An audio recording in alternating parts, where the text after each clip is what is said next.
दुनिया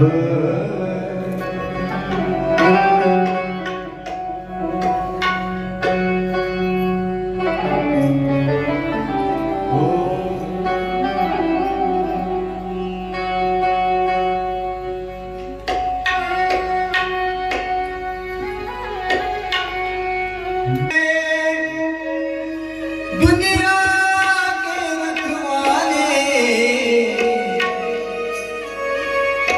ये धन्य तेरी माया है जग में। दुनिया के रखवाले शिव शंकर भोले भाले, शिव शंकर डमरुआ, शिव शंकर भोले भाले, शिव शंकर डमरुआ। तेरी माया जग में दुनिया के रखवाले, धन्य तेरी माया जग में दुनिया के रखवाले। शिव शंकर डमरू वाले, शिव शंकर डमरू वाले, शिव शंकर डमरू वाले, शिव शंकर भोले वाले।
संजीवयत्यखिल शक्तिधर स्वधाम्नां अन्यांशहस्तचरण श्रवणत्वगादीन् प्राणां भगवते पुरुषाय तुभ्यम्।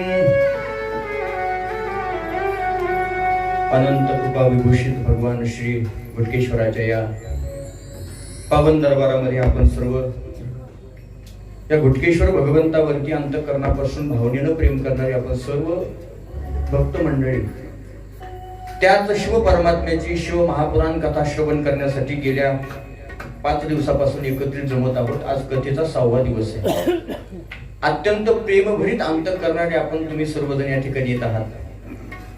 प्रतिकूल वातावरण आहे, आज जरा पावसाचं वातावरण झालेलं आहे, पण मला तरी वाटतंय पाऊस येणार नाही।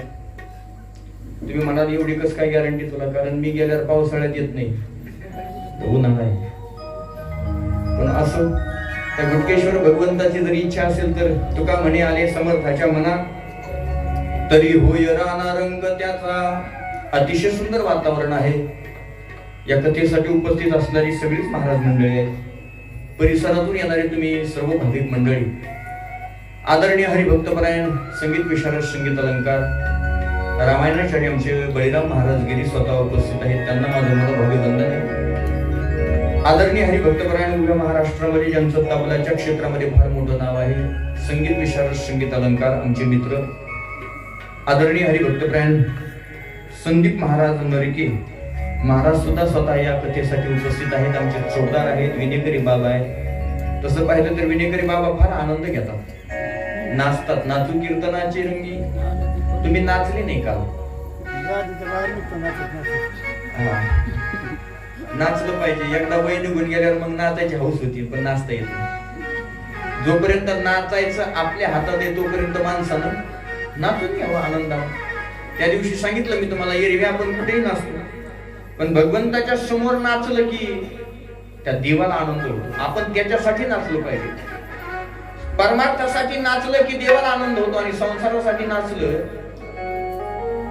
की आपल्या लेकरांना आनंद होतो। पण किती दिवस होतो? आपण म्हातारी होईपर्यंत।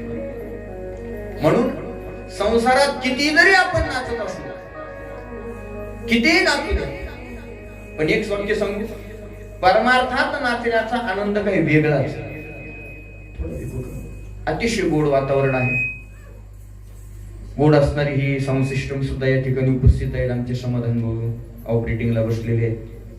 अतिशय सुंदर वातावरणात बरीचशी मंडळी पाठीमागून येत आहेत। एक वाक्य बोलतो जाता जाता, वेळ कमी आपल्याकडे तरी सुद्धा, जोपर्यंत अंतःकरणामध्ये देवाबद्दल प्रेम निर्माण होत नाही ना, तोपर्यंत तुम्ही कितीही रात्रंदिवस भक्ती केली तरी ती भक्ती देवापर्यंत जात नाही। त्यामुळे भक्ती करत असताना, नामस्मरण करत असताना, देवाची सेवा करत असताना, साधूची सेवा करत असताना आपल्या अंतःकरणामध्ये प्रेम असणं गरजेचं। आणि प्रेम नसेल, लोक काहीतरी करायचंय, लोक बोलतात, महाराज लोक सांगतात म्हणून आपलं चाललंय, याच्यासाठी तर मुळीच देवाची भक्ती करू नका। अंतःकरणापासून त्या भगवंतावरती प्रेम केलं पाहिजे। आपलं सर्वस्व त्या देवाला मानलं पाहिजे। आणि ज्या दिवशी सर्वस्व आपण देवासाठी अर्पण करू, ज्या दिवशी आपण सर्वस्व देवाला मानू, त्या दिवशी देव सुद्धा आपली दखल घेतल्याशिवाय राहत नाही। दुर्योधन के मेवा त्याग्यो साग विदुरा घर खाई रे सबसे ऊंची प्रेम सगाई सबसे ऊंची प्रेम सगाई सबसे ऊंची प्रेम सगाई सबसे ऊंची प्रेम सगाई दुर्योधन के मेवा त्याग्यो साग विदुरा घर खाई रे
जरा ताक जास्त झाला ताकामुळे आवाज चालतोय बरोबर. सबसे ऊंची आता आणले का ताक मी तुला 10 वाजता सुटत नाही आलं. प्रेम सगाई हात जोडून विनंती सगळ्यांना, जोपर्यंत आपलं अंतःकरण देवाशी एकरूप होत नाही, अंतःकरणापासून ज्या दिवशी आपण देवावर प्रेम करू ना त्या दिवशी देव आपली दखल घेतो. मला वाटतं श्रीमद भागवत कथा आपण सगळ्यांनी जवळजवळ ऐकलेली आहे. तो श्रीकृष्ण परमात्मा गोकुळात राहिला महाराज. त्या गोकुळवासियांनी एवढं प्रेम त्या कृष्णावरती केलं, इतकं प्रेम केलं, त्या कृष्णाला पाहिलं की सगळ्या गवळ्याने अशा विभोर होऊन देवाच्या छंदात नाचायच्या. ऐका, लक्ष द्या माझ्याकडे. एवढं प्रेम केलं त्या गवळणींनी आणि त्या गोपाळांनी भगवान श्रीकृष्णावरती. श्रीकृष्णाची मुरली नुसती कानावर जरी ऐकली तरी सगळ्या गवळणी विभोर होऊन त्याच्या पाठीमागे पळायच्या महाराज. का पळायच्या? त्यांना संसार होता, पती होता, प्रत्येक गवळणीचं लग्न झालेलं होतं आणि तरी सुद्धा भगवान गोपाल कृष्णासोबत भगवंतासोबत रासलीला गवळणींनी केली. त्याचं कारण थोडं लक्षात द्या. एक टीव्ही बघून आपले डोके जरा बदल झालेले, थोडं लक्ष द्या माझ्याकडे. भगवान श्रीकृष्णासोबत गवळणींनी रासक्रीडा केली, ती वयाच्या 9व्या वर्षी केली. माझा आवाज येतो तुम्हाला स्पष्ट? भगवान श्रीकृष्ण परमात्म्यानं गवळणींसोबत जी रासक्रीडा केली ती वयाच्या 9व्या वर्षी केली. आणि ज्यावेळेस गवळणींसोबत भगवान श्रीकृष्णाने रासक्रीडा केली त्यावेळेस त्या गवळणींचं लग्न झालेलं होतं. म्हणजे भगवान श्रीकृष्ण परमात्मा किती लहान होता, किती छोटा होता, पण का रासक्रीडा केली या गवळणींनी त्याचं कारण होतं. त्यांना माहिती होतं हा जरी छोटासा असला, हा एका गवळ्याचं जरी पोरग असलं तरी हा देवादी देव श्रीकृष्ण परमात्मा. त्यांना माहित होतं की तो आपला खरा पती आहे. आतमध्ये आपल्या घरात आपला पती तो हाडामासाचा चिखलाचा गोळा आहे, पण याच्यातून गेल्यानंतर शेवटी त्याच्यात विलीन व्हायचे. गवळणींना माहिती होतं. अंतःकरणापासून त्या गवळणींनी कृष्णावर प्रेम केलं, त्याचा परिणाम तो कृष्ण तिथं थांबायचा महाराज. एकटा राधेचा विचार जर कृष्णाच्या बाबतीत आपण पाहत असतो तर त्या राधेसारखं प्रेम या जगाच्या पाठीवर कृष्णावर आतापर्यंत जगाच्या पाठीवर कोणी केलं नाही. म्हणून आजही कृष्णाच्या अगोदर राधेचं नाव घेतलं जातं. तुम्ही आतापर्यंत तुम्ही कृष्ण राधा म्हणत नाही आपण, मग काय म्हणतो आपण? राधा कृष्ण म्हणतो. का राधा कृष्ण म्हटलं जातं? देवाचं नाव अगोदर पाहिजे, भक्ताचं नाव नंतर पाहिजे. पण तरी सुद्धा कृष्णाच्या अगोदर राधेचं नाव घेतलं जातं. त्याचं कारण एकमेव आहे, त्या राधेनं स्वतःचं सर्वस्व त्याग केला महाराज, फक्त आणि फक्त देवासाठी. आपण ऐकतो ना कधीतरी देखील, राधा ऐसी भई श्याम की दीवानी, राधा ऐसी भई श्याम की दीवानी, हो ब्रिज की कहानी हो गई, हो ब्रिज की कहानी हो गई, राधा ऐसी भई श्याम की दीवानी, राधा ऐसी भई श्याम की दीवानी, हो ब्रिज की कहानी हो गई, हो ब्रिज की कहानी हो गई, राधा ऐसी भई श्याम की दीवानी, राधा ऐसी भई श्याम की दीवानी, ब्रज की कहानी हो गई, ओ ब्रज की कहानी हो गई, ए ब्रज की कहानी हो गई। एक भोली भाली गाव की गवार, एक भोली भाली गाव की गवार, हो बंदे तो दीवानी हो गई, हो बंदे तो दीवानी हो गई, राधा ऐसी भई श्याम की दीवानी, राधा ऐसी भई श्याम की दीवानी, ब्रज की कहानी हो गई, ओ ब्रज की कहानी हो गई, ये ब्रज की कहानी हो गई।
कहानी हो गई।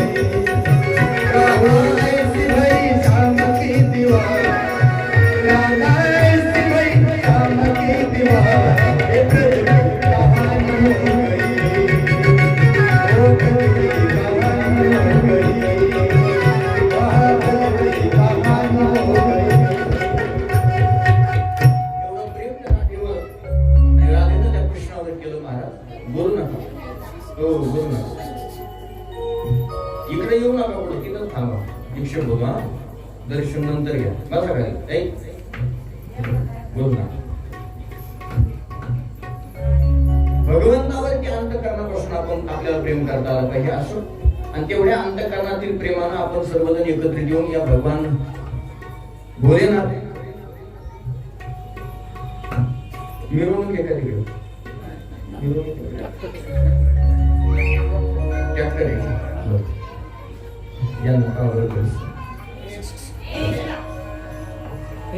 गाडी घेऊन असं अतिशय सुंदर असं वातावरण आहे. आपण काल अनेक भगवंताच्या दिवेलीला आपण काल श्रवण केले. आपण काल पाहिलं की भगवान शिव परमात्मा कैलास पर्वतावरती का राहण्यासाठी गेला, की कुबेराची इच्छा होती. भगवान शिव परमात्म्यानं कुबेराला आपला मित्र म्हणून स्वागत केलं होतं. असा असणारा तो शिव परमात्मा कैलास पर्वतावरती राहायला गेला. नारदांनी विनंती केली ब्रह्मदेवाला, की म्हटले देवा, त्या भगवान शिव परमात्म्याचा सती सोबत विवाह कसा झाला, सतीनं आपलं शरीर का जाळलं, आणि याचा विचार आपण काल कथेमध्ये आपण श्रवण केला. सतीचा विवाह ठरल्यानंतर विवाह झाला आणि त्या सतीच्या बापानं म्हणजे दक्ष प्रजापतीनं 2 यज्ञ केले. एका पहिल्या यज्ञामध्ये भगवान शंकराचा अपमान केला. तो झालेला अपमान भगवान शंकराने सतीला सांगितला, पचवला तो अपमान. पण दुसरा अपमान मात्र सतीला सुद्धा सहन झाला नाही. तिनं स्वतःच शरीर अग्नीनं पेटून घेतलं महाराज, आणि अग्नीनं धडाधड ते शरीर पेटल्यानंतर भगवान शंकर तिथं प्रकट झाले. दक्षाला मारलेला आहे, त्याला बोकडाचं तोंड त्या दक्षाला बसवलेला आहे. तो भगवंताची स्तुती करतोय, पण त्याला त्या बोकडाच्या तोंडानं भगवंताची स्तुती करता येत नाही.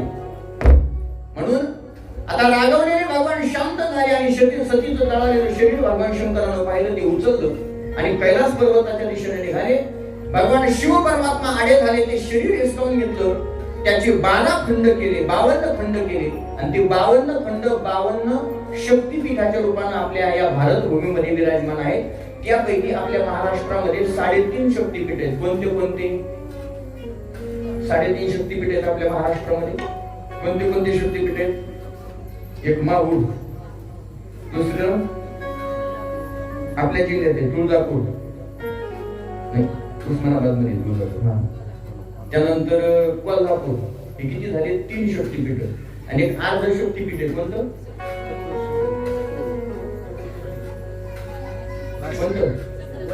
सप्तशृंगी. वा, एका टाळ्या मागायच्या.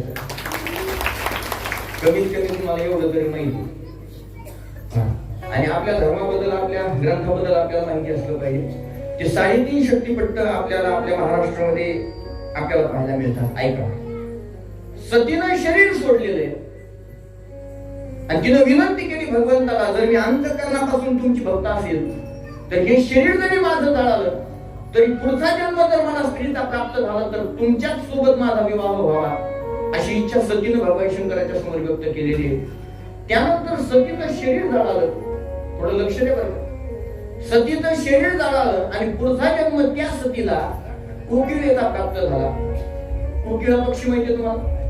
त्या कोकिळेचा जन्म सतीला प्राप्त झाला. कोकिळाच्या जन्माला आली.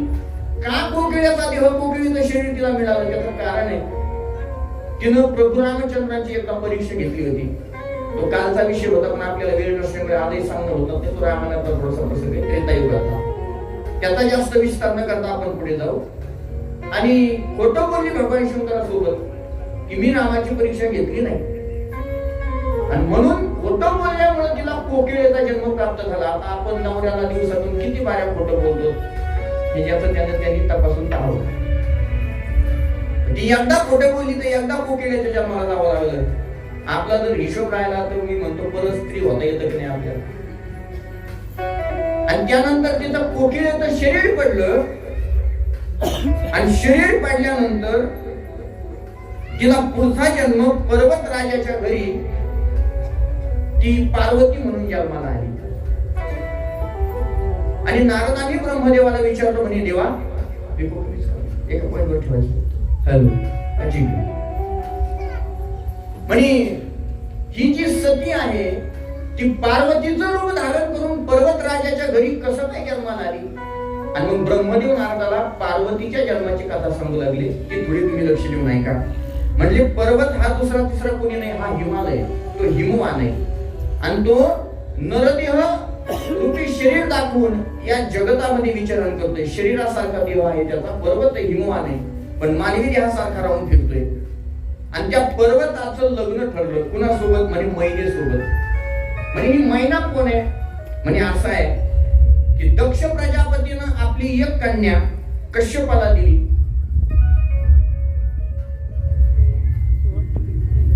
वारा यायला लागला का?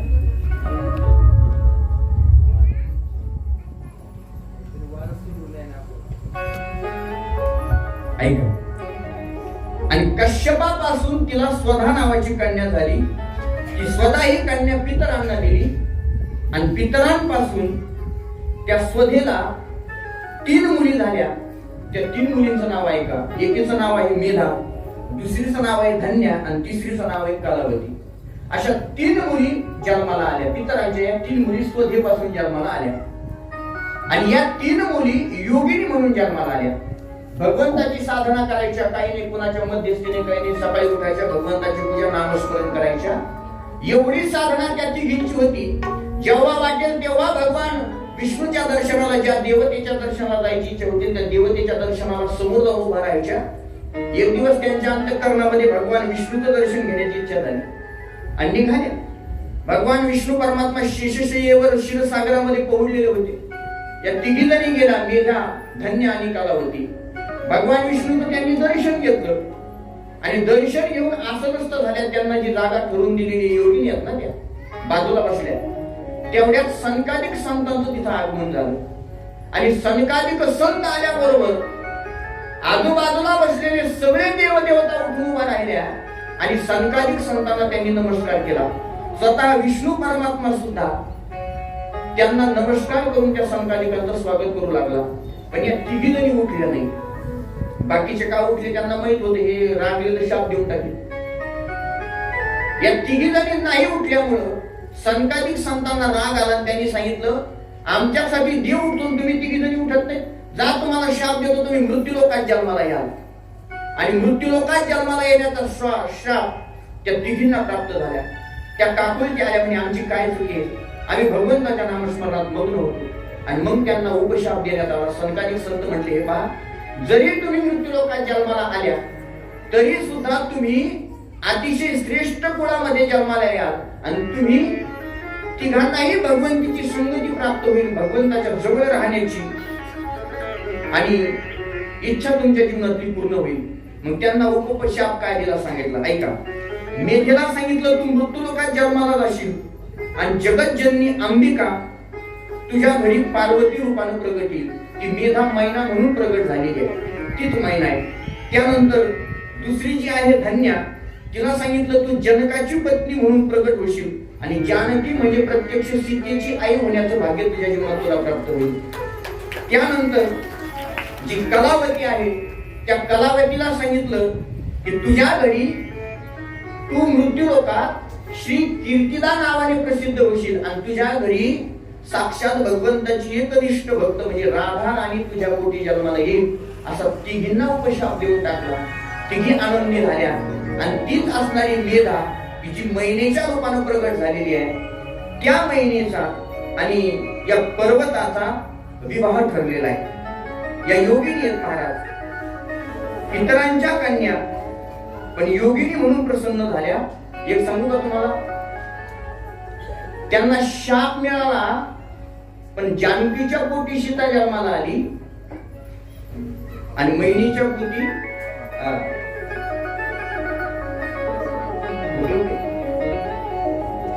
जानकी म्हणजे सीता आहे. मला वाटलं तुम्ही जागे का झोपलेले पाहा. ते ताक पेल्यानंतर आम्हाला झोप यायला लागली जरा.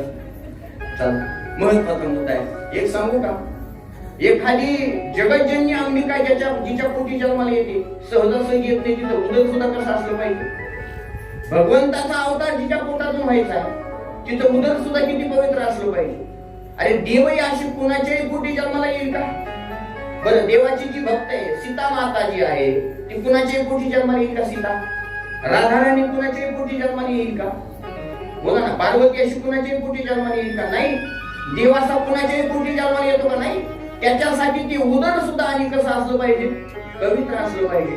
मग हात जोडून विनंती माता भगिनींना, आजचे दिवस मी तुमच्या समोर, उद्या मी जाणार आहे, पण हात जोडून विनंती तुम्हाला, आपल्या पोटी जर देवाचा भक्त जन्माला यावा तर असं वाटत असेल, आपल्या पोटी जर देवाचा एकनिष्ठ भक्त जन्माला यावा असं जर वाटत असेल, देवासारखा अवतार आपल्या पोटी जन्माला यावा असं वाटत असेल, तर त्याच्यासाठी अगोदर आपलं उदर पवित्र करा.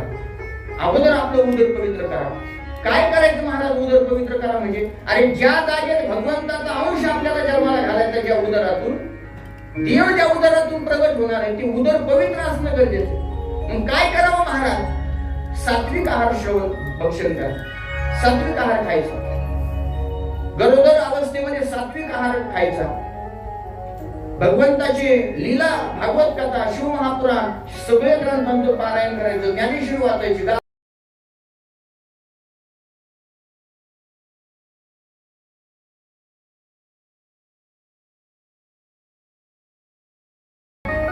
आणि माझ्या नवऱ्याची बायको कोण? छत्रपती शिवाजी महाराज जन्माला येतील का? रागीर माझ्या बोलण्यात पण तुमच्या लेकरासारखा आहे. मी तळमळीनं बोलतोय. अरे छत्रपती शिवाजी महाराज जन्माला यावे, एखादा शूरवीर जन्माला येण्यासाठी त्या जिजाऊ महासाहेबांनी ज्ञानेश्वरीचा अध्ययन केलं.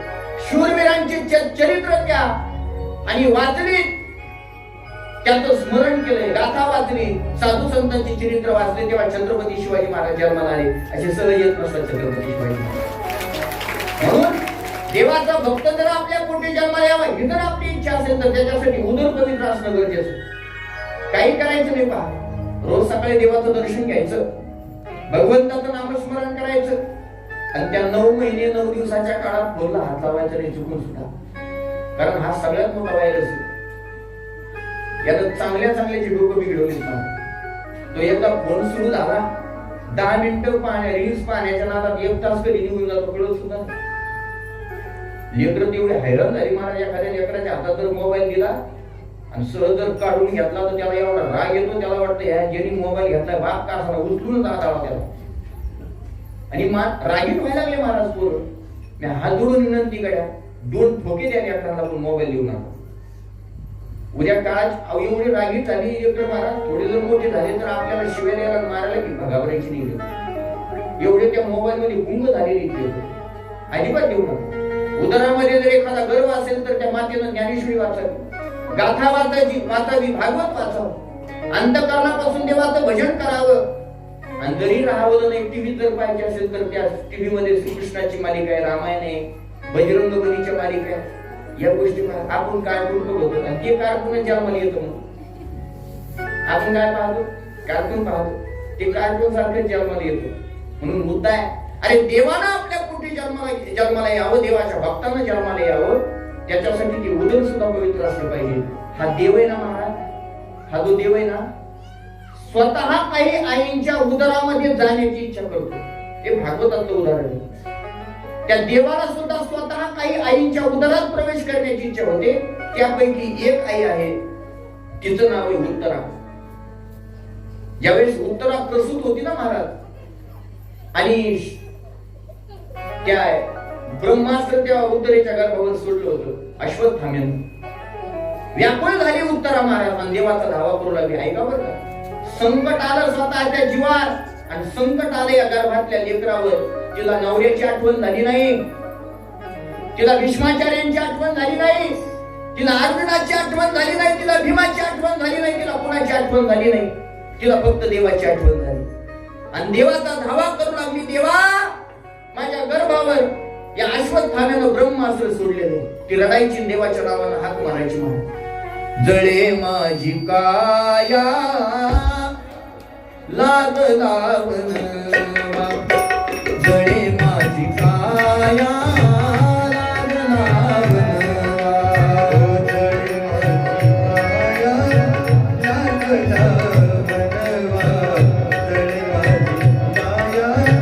लागला बनवा. जळी माझी काया लागला बनवा. जळी माझी काया लागला बनवा.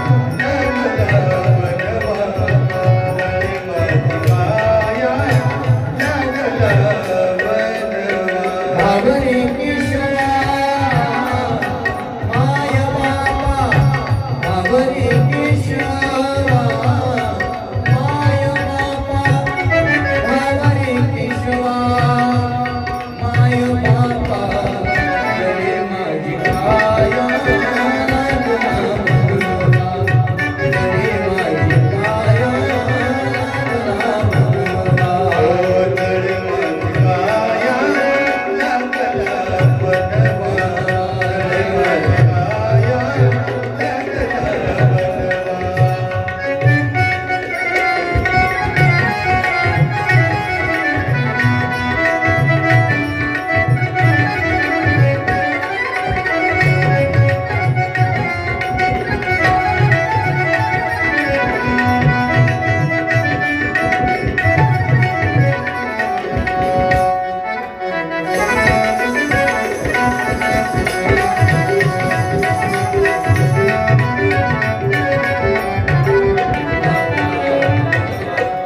देवाचा जबाब दिला महाराज. जळे माझी काया लागला बनवा. धावरे केशवा माय बापा. धावरे केशवा माय बापा. जळी माझी काया लागला बनवा. देवाचा धावा करू लागली. देव तिच्या समोर प्रकट झाला. ऐका बरं का. आणि देवानं विचारलं उत्तरे काय झालं तुला फार गोड्या. देवानं विचारलं उत्तरे काय झालं, कशासाठी हात मारतेस. अगं जिचा पती मरण पावलेला आहे आणि तिनं जगण्यासाठी 8 तास का करावा. त्यावेळेस उत्तरेनं काय शब्द आहेत उत्तरेचे ती उत्तरा सांगते. देवा मला माहिती माझा पती मरण पावला पण मी स्वतःला जगण्यासाठी 8 तास करत नाही. मग माझ्या उदरामध्ये पांडवांचा वंश वाढतोय तो जगला पाहिजे म्हणून 8 तास करतो. तो जगला पाहिजे माझं काय होते देवा. देवानं सांगितलं मग मी काय करू. काय नाही देवा ते ब्रह्मास्त्र आलेले देवाचं. आणि देवानं उत्तरेच्या समोर हात जोडले जातात. उत्तरेला देवानं सांगायला सुरुवात केली उत्तरे मी ते ब्रह्मास्त्र वाचवतो पण माझी एक विनंती ऐकतेस का. बरोबर का. देवानं काय विनंती केली उत्तरेला. उत्तरे जोपर्यंत तू तुझ्या गर्भामध्ये मला प्रवेश करून देत नाही तोपर्यंत मी काहीच करू शकत नाही. त्या उत्तरेने अशा हात समोर केले. देवा स्वागत आहे तुमच्या या गर्भामध्ये. देवानं उत्तरेच्या गर्भात जावं ही इच्छा देवानं तिच्या समोर प्रगट करावी. एवढी आपली कुस पवित्र असावी तेव्हा भक्त जन्माला येतो. तेव्हा भक्त जन्माला येतो. त्याच्यासाठी आहार सात्विक असणं गरजेचं. रोज भगवंताचं नामचिंतन असणं गरजेचं. ग्रंथांचं अध्ययन असणं गरजेचं. उगीच नाही घडत. उगीच नाही घडत. म्हणून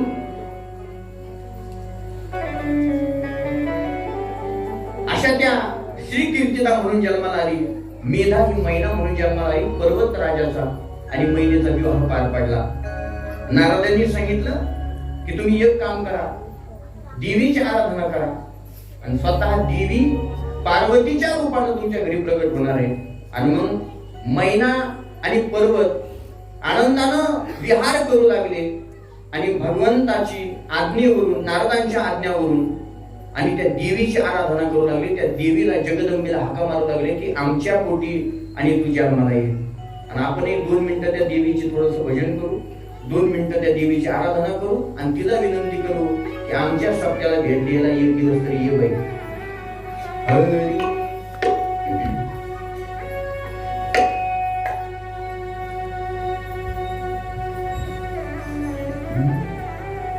आई भवानी तुझ्या कृपेने तारशी भक्ताला अगाध महिमा तुझा माऊली वारी संकटाला आई कृपा करी माझ्यावरी जागवी तुरात सारी आई कृपा करी माझ्यावरी जागवी तुरात सारी आज गोंधळाला गोंधळ माझ्या भवानी गोंधळाला गोंधळ माझ्या भवानी गोंधळाला हे गोंधळ मधील भवानी गोंधळाला गोंधळ मधील भवानी गोंधळाला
वाट पाहते भक्ताची तुळजापुराच्या घाटात अशा त्या भगवंताची त्या जगदंबेची आराधना कुणी केली? मैनेनं आणि पर्वतराजानं.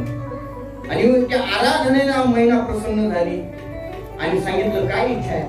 त्या पर्वतराजानं आणि मैनेने सांगितलं काहीच नाही, तू आमच्या घरी जन्माला यावंस, आमची एवढीच इच्छा आहे. तिनं सांगितलं काळजी करू नका, मी तुमच्या घरी जन्माला येते. आणि गर्भधारणा त्या मैनीला झाली आणि तिच्या उदरामध्ये त्या भगवतीचा अंश प्रगट झाला. हळूहळू 9 मास 9 दिवस सरले आणि यथाकाल मैना प्रसूत झाली आणि अतिशय दैदिप्यमान असणारी जगन्माता जगज्जननी त्या महिन्याच्या पोटी जन्माला आली. अशी हळूहळू मोठी होऊ लागली आणि अनेक लीला करू लागली. महाराज पाळण्यात टाकलं नीलवर्ण असणारी ती जगन्माता आहे की तीच आता पुढे पार्वती म्हणून प्रसिद्ध होणार आहे. की ती पहिल्या जन्मामध्ये पाळण्यात टाकलेली. सगळे ऋषीमुनी जमा झाले, साधू संत आले आणि त्या पर्वतराजाने विनंती केली की माझ्या मुलीचं नामकरण सोहळा करायचा आहे. आता लेकराचं नाव ठेवायचंय, जगन्माता आहे, जगज्जननी, तिचं नाव ठेवायचं. पण तिचं एक नाव नाही ठेवलं महाराज. त्या जगज्जननीच्या पार्वतीला किती नाव आहे थोडं लक्ष देऊन ऐका. साधू संतांनी सगळ्यात अगोदर तिचं पहिलं नाव ठेवलं काली, तिला दुसरं नाव ठेवलंय तारा, तिचं तिसरं नाव आहे षोडशी, पुढचं तिचं नाव आहे भुवनेश्वरी, मग नाव ठेवलं भैरवी, त्यानंतर मग नाव ठेवलं विद्या, त्यानंतर नाव ठेवलं धुमावती, पुढचं नाव ठेवलं बगुलामुखी, त्यानंतर नाव ठेवलं सिद्ध विद्या, पुढचं नाव ठेवलं कलात्मिका. अशी शुभ नाव त्या जगदंबा मातेला आणि अनेक पद्धतीनं प्राप्त झालेली. आणि कुळाला अनुसरून एखादं नाव पाहिजे. पर्वताच्या कुळात जन्म झालेला आहे म्हणून सगळ्याच्या वतीनं तिचं नाव ठेवलं पार्वती. पार्वती माता की. आणि अशी ती पार्वती हळूहळू त्या पर्वत राजाच्या आणि अंगणामध्ये खेळू लागली, नाचू लागली. महाराज काय तिचं तर दैदिप्यमान स्वरूप आहे महाराज. छोटीशी आहे महाराज, अगदी छोटीशी, तुरुतुरु अशी चालायची, पायात पैंजण तिच्या वाजायचे. तिला पाहिलं की सगळ्या देवदेवता आकर्षित व्हायचे की जगन्माता आहे. आणि ती काय पुण्य केलं असेल या महिन्याने आणि पर्वत राजाने की जगज्जननी जगदंबा पराविद्या यांच्या दारात खेळते, यांच्या दारात ती वागते, त्यांच्यासोबत बोलते, त्यांच्या हाताने घास खाते. हळूहळू ती आता मोठी होऊ लागलेली आहे आणि लवकर लग्नाला आली. वेळ कमी असल्यामुळे ती म्हणाला आता तर खेळत होती, आली का लग्नाला? आली लग्नाला, आता वेळ नाही ना आपल्याकडे, वेळ कमी. लग्नाचं वय पार्वतीचं झालेलं आहे आणि जसं जसं तिचं लग्नाचं वय होऊ लागलं त्या सतीला जसं भगवान शिवाचं ध्यान असायचं ना तसं पार्वती सुद्धा भगवंताचं चिंतन करू लागली. एक दिवस नारदजी आले आणि पर्वत राजानं नारदांचं स्वागत केलं. भगवंताचं भजन करत करत नारदांचं स्वागत आणि आगमन पर्वत राजाच्या आणि महिनेच्या घरी झालेलं आहे.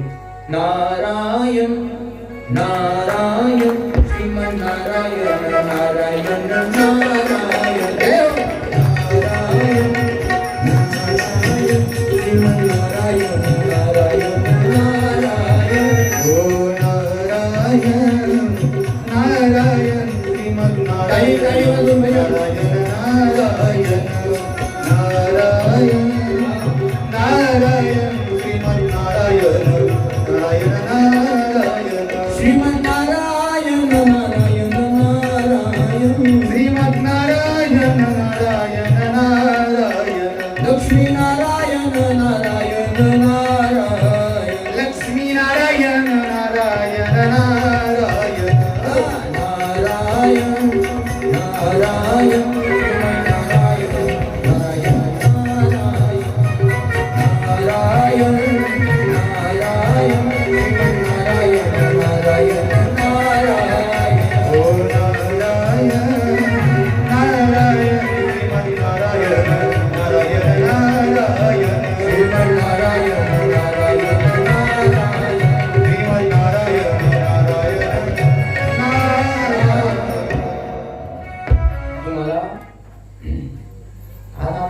भजनच म्हणणार आहे. सगळं साथी कसं काढणार तुम्ही जाणून घेऊ नका.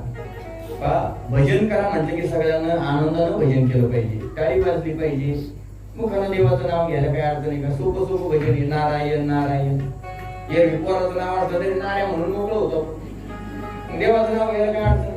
सगळ्यांनी आता हाताने टाळी वाजवायची, हात वर करा आणि सगळ्यांनी हात वर करा. हा सोडून तुम्हाला 11 वाजेपर्यंत जोरात टाळी वाजून भगवान करायचं, भगवंताचं भजन करायचं. हरी तुलेले हरी का नाम विठ्ठल पांडुरंगा, तुलेले हरी का नाम विठ्ठल पांडुरंगा, बोलेले हरी का नाम विठ्ठल पांडुरंग, बोलेले हरी का नाम विठ्ठल पांडुरंग, तुलेले हरी का नाम हरी पांडुरंग, तुलेले हरी का नाम विठ्ठल पांडुरंगा, बोलेले हरी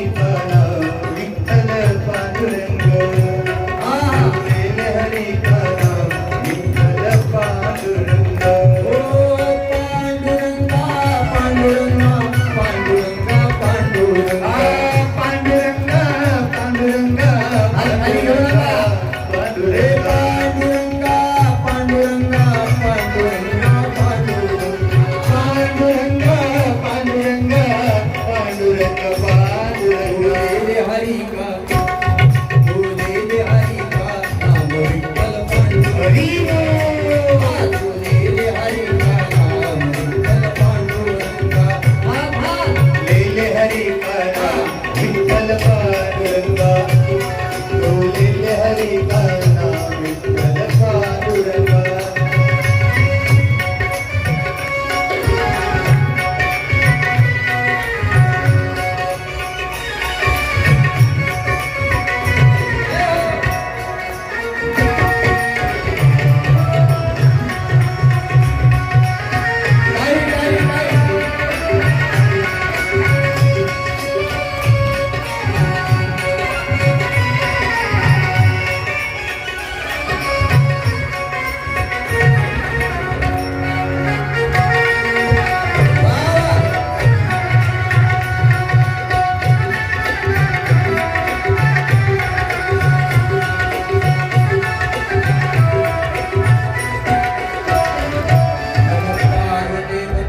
हर हर महादेव.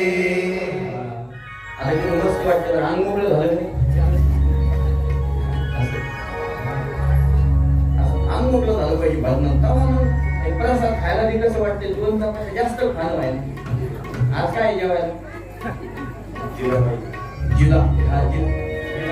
जिलेबी म्हणते जिला काही कशी काही असली जिलाबाई ती मानायला. ऐका, भगवंताचं नामस्मरण करत करत आली. नारद जे आले, पर्वतराजानं स्वागत केलं. साधवानी या या या. चौकशी केली. जर लग्नाला आलेला असलं तर घरचे सहज चौकशी करतात, आहे का कुणी नजरेत तुमच्या? बोलतो की नाही आपण, पोरीचा खेप आहे आमच्याकडे, कुणी आहे का तुमच्या नजरेत, आमची मुलगी वगैरे वगैरे. आणि असं आहे. नारद म्हणले भरपूर खेप आहेत, पण अगोदर पत्रिका दाखवा. आणि नारदांच्या समोर पत्रिका मांडली. कुणाची? पार्वतीची. ती कोणासोबत तिचं लग्न होईल. आणि मग नारदांनी पत्रिका पाहिली.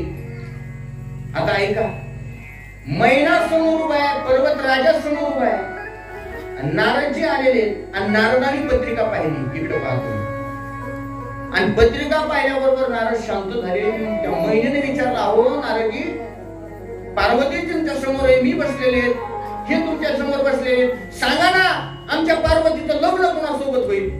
नारदजी म्हटले, अहो मी का स्तब्ध झालो त्याचं कारण आहे, म्हणजे ज्याच्या सोबतीचा विवाह होईल तो सामान्य नाही, या जगाचा मालक असणार आहे. या जगाला निर्माण करणारा, या जगाचा पालन करणारा आणि या जगाचा संहार करणारा जर कोण असेल तर तो तिचा मालक असणार आहे. आणि त्याच्या सोबत तिचं आणि लग्न होईल. पर्वतराजाने विचारलं, पण नेमका कसा आहे, दिसायला काही सांगा. आणि मग नारदांनी सविस्तर सांगायला सुरुवात केली. पार्वतीच्या समोर म्हणे, पार्वती ऐका. पर्वतराजा ऐक, तुझ्या मुलीचा विवाह पार्वतीचा ज्याच्या सोबत होईल तो कसा असेल? तो देवाधिदेव असेल. त्यानं जटाजूट धारण केलेले असतील, सर्वांगाला भस्म लावलेला असेल, त्याच्या जटेवर गंगा वाहत असेल, त्याच्या जटेवर चंद्रमा असेल, रुद्राक्षांच्या माळा, गळ्यामध्ये साप असेल, हातात त्रिशूल डमरू असेल, व्याघ्रांबर आणि गजचर्म त्यावर परिधान केलेलं असेल, पायात असे मोठमोठाले कडे असतील. आणि असा जगाचा मालक तो मात्र नाव नाही सांगितलं, फक्त वर्णन करून सांगितलं. आणि असा परमात्मा असणारा तुझ्या मुलीचा कोण असेल, मालक असेल, तिच्यासोबत लग्न होईल. त्या पार्वतीनं नमस्कार केला नारदांना, साष्टांग दंडवत घातला. नारदजी, तुम्ही जेवढी लक्षणं सांगितलीत ना, ती सगळी लक्षणं भगवान शंकरासोबत तंतोतंत जुळतात. आणि माझ्याही अंतःकरणात भगवान शंकराची भक्ती आहे. मी सुद्धा अंतःकरणापासून भगवान शंकराची भक्ती करणारी आहे. आणि माझं तर कल्याण झालं तर त्यांच्यासोबत विवाह होत असेल तर माझी इच्छा आहे. आता हे सगळं ऐकलं. पर्वत राजाला आनंद झाला, पार्वतीला आनंद झाला, पण मैनेला ताण झाला. मैना म्हटली, हा गजचर्म धारण करणारा आणि गळ्यात साप घालणारा, नारायणजी तुम्ही तसं काही करू नका, असं नाही जमणार म्हणे. कारण विवाह करत असताना नवरदेवाला पाहण्याची प्रत्येकाची दृष्टी वेगळी आहे. त्याच्यासाठी एक श्लोक आलेला आहे शास्त्रात. काय दृष्टी आहे? कन्यावरयति रूपम, माता वित्तम, पिता श्रुतम, आणि बांधवो कुलमिश्चंती मिष्टान्ने इतरे जना. सोपं सांगू का? मुलगी काय पाहते बरे लग्न करताना? मुलगी काय पाहते? मुलगी पाहते मुलगा सुंदर आहे का दिसायला, मुलगी कन्यावर येते रूपम. बरं आई काय पाहते बरं? कसा का असणार पण त्याच्याकडे माल आहे का? ती काय पाहते? माल आहे का? बरोबर. बाप काय पाहतो? बाप म्हणतो माल कमी असला तरी चालतोय, दिसायला थोडा कमी पण शिकल्या सवरल्याला आहे का? बरं भावकी काय बघते? जाती पातीच आहे का बाबा आपल्या? ती मोठ्याने बोलत नाहीत ना, ती घरात चर्चा सुरू असते. जाती पातीच आहे का? आता मुलगी सुंदरता पाहते, सौंदर्य पाहते, आई श्रीमंती पाहते, बाप शिक्षण पाहतो, भावकी पाहुणे रावळे जातपात पाहतात. आणि मग हे सगळ्यांनी पाहून लग्न ठरलं. लग्नात येणारे जे असते वराडे ते काय पाहते? जाऊ दे तिकडे काही खायला काय ते पहा, मिष्टांनी तर ते कवा का लग्न लागणार, पहिला भूक लागली यांचं काय चलू द्या कवर असं असतं. म्हणून प्रत्येकाची मुलाकडे पाहण्याची भिन्न भिन्न. महिनेला मात्र दुःख झालं, पार्वतीला आनंद झाला, सगळ्याला आनंद झाला, पण त्या महिनेला दुःख झालं. आणि मग समजून सांगायला सुरुवात केली. त्या महिनेनं पार्वती असं करू नको, नवरदेव मसन वाट्यात राहणार आहे, पुढे डोक्याला ताप करून घेते तू माझ आहे. पण नाही म्हटले. नारदाने सांगितलं तुम्ही करू करू नका, मध्यस्थी. नारद मध्यस्थी होते लग्न करायला. काल आपण पाहिले नारद आलेले, नारदाशिवाय होत नाही महाराज. आणि मग त्या पार्वतीनं नारदांना साष्टांग दंडवत केला. नारदांनी पार्वतीच्या डोक्यावर हात ठेवला, गुरु झाली पार्वतीची नाराजी. आणि पार्वतीनं सांगितलं नाराजी जाऊन द्या यांचं, पण मी आता भगवान शंकराला प्राप्त करण्यासाठी काय करू? नारद म्हटले एक काम कर, तपश्चर्या कर.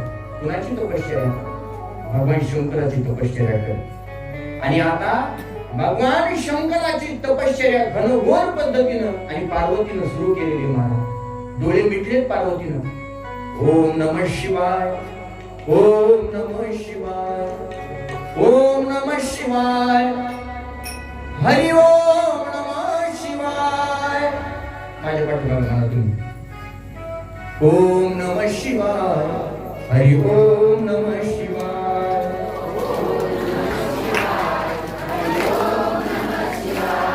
हरि ओम नमः शिवाय, हरि ओम नमः शिवाय,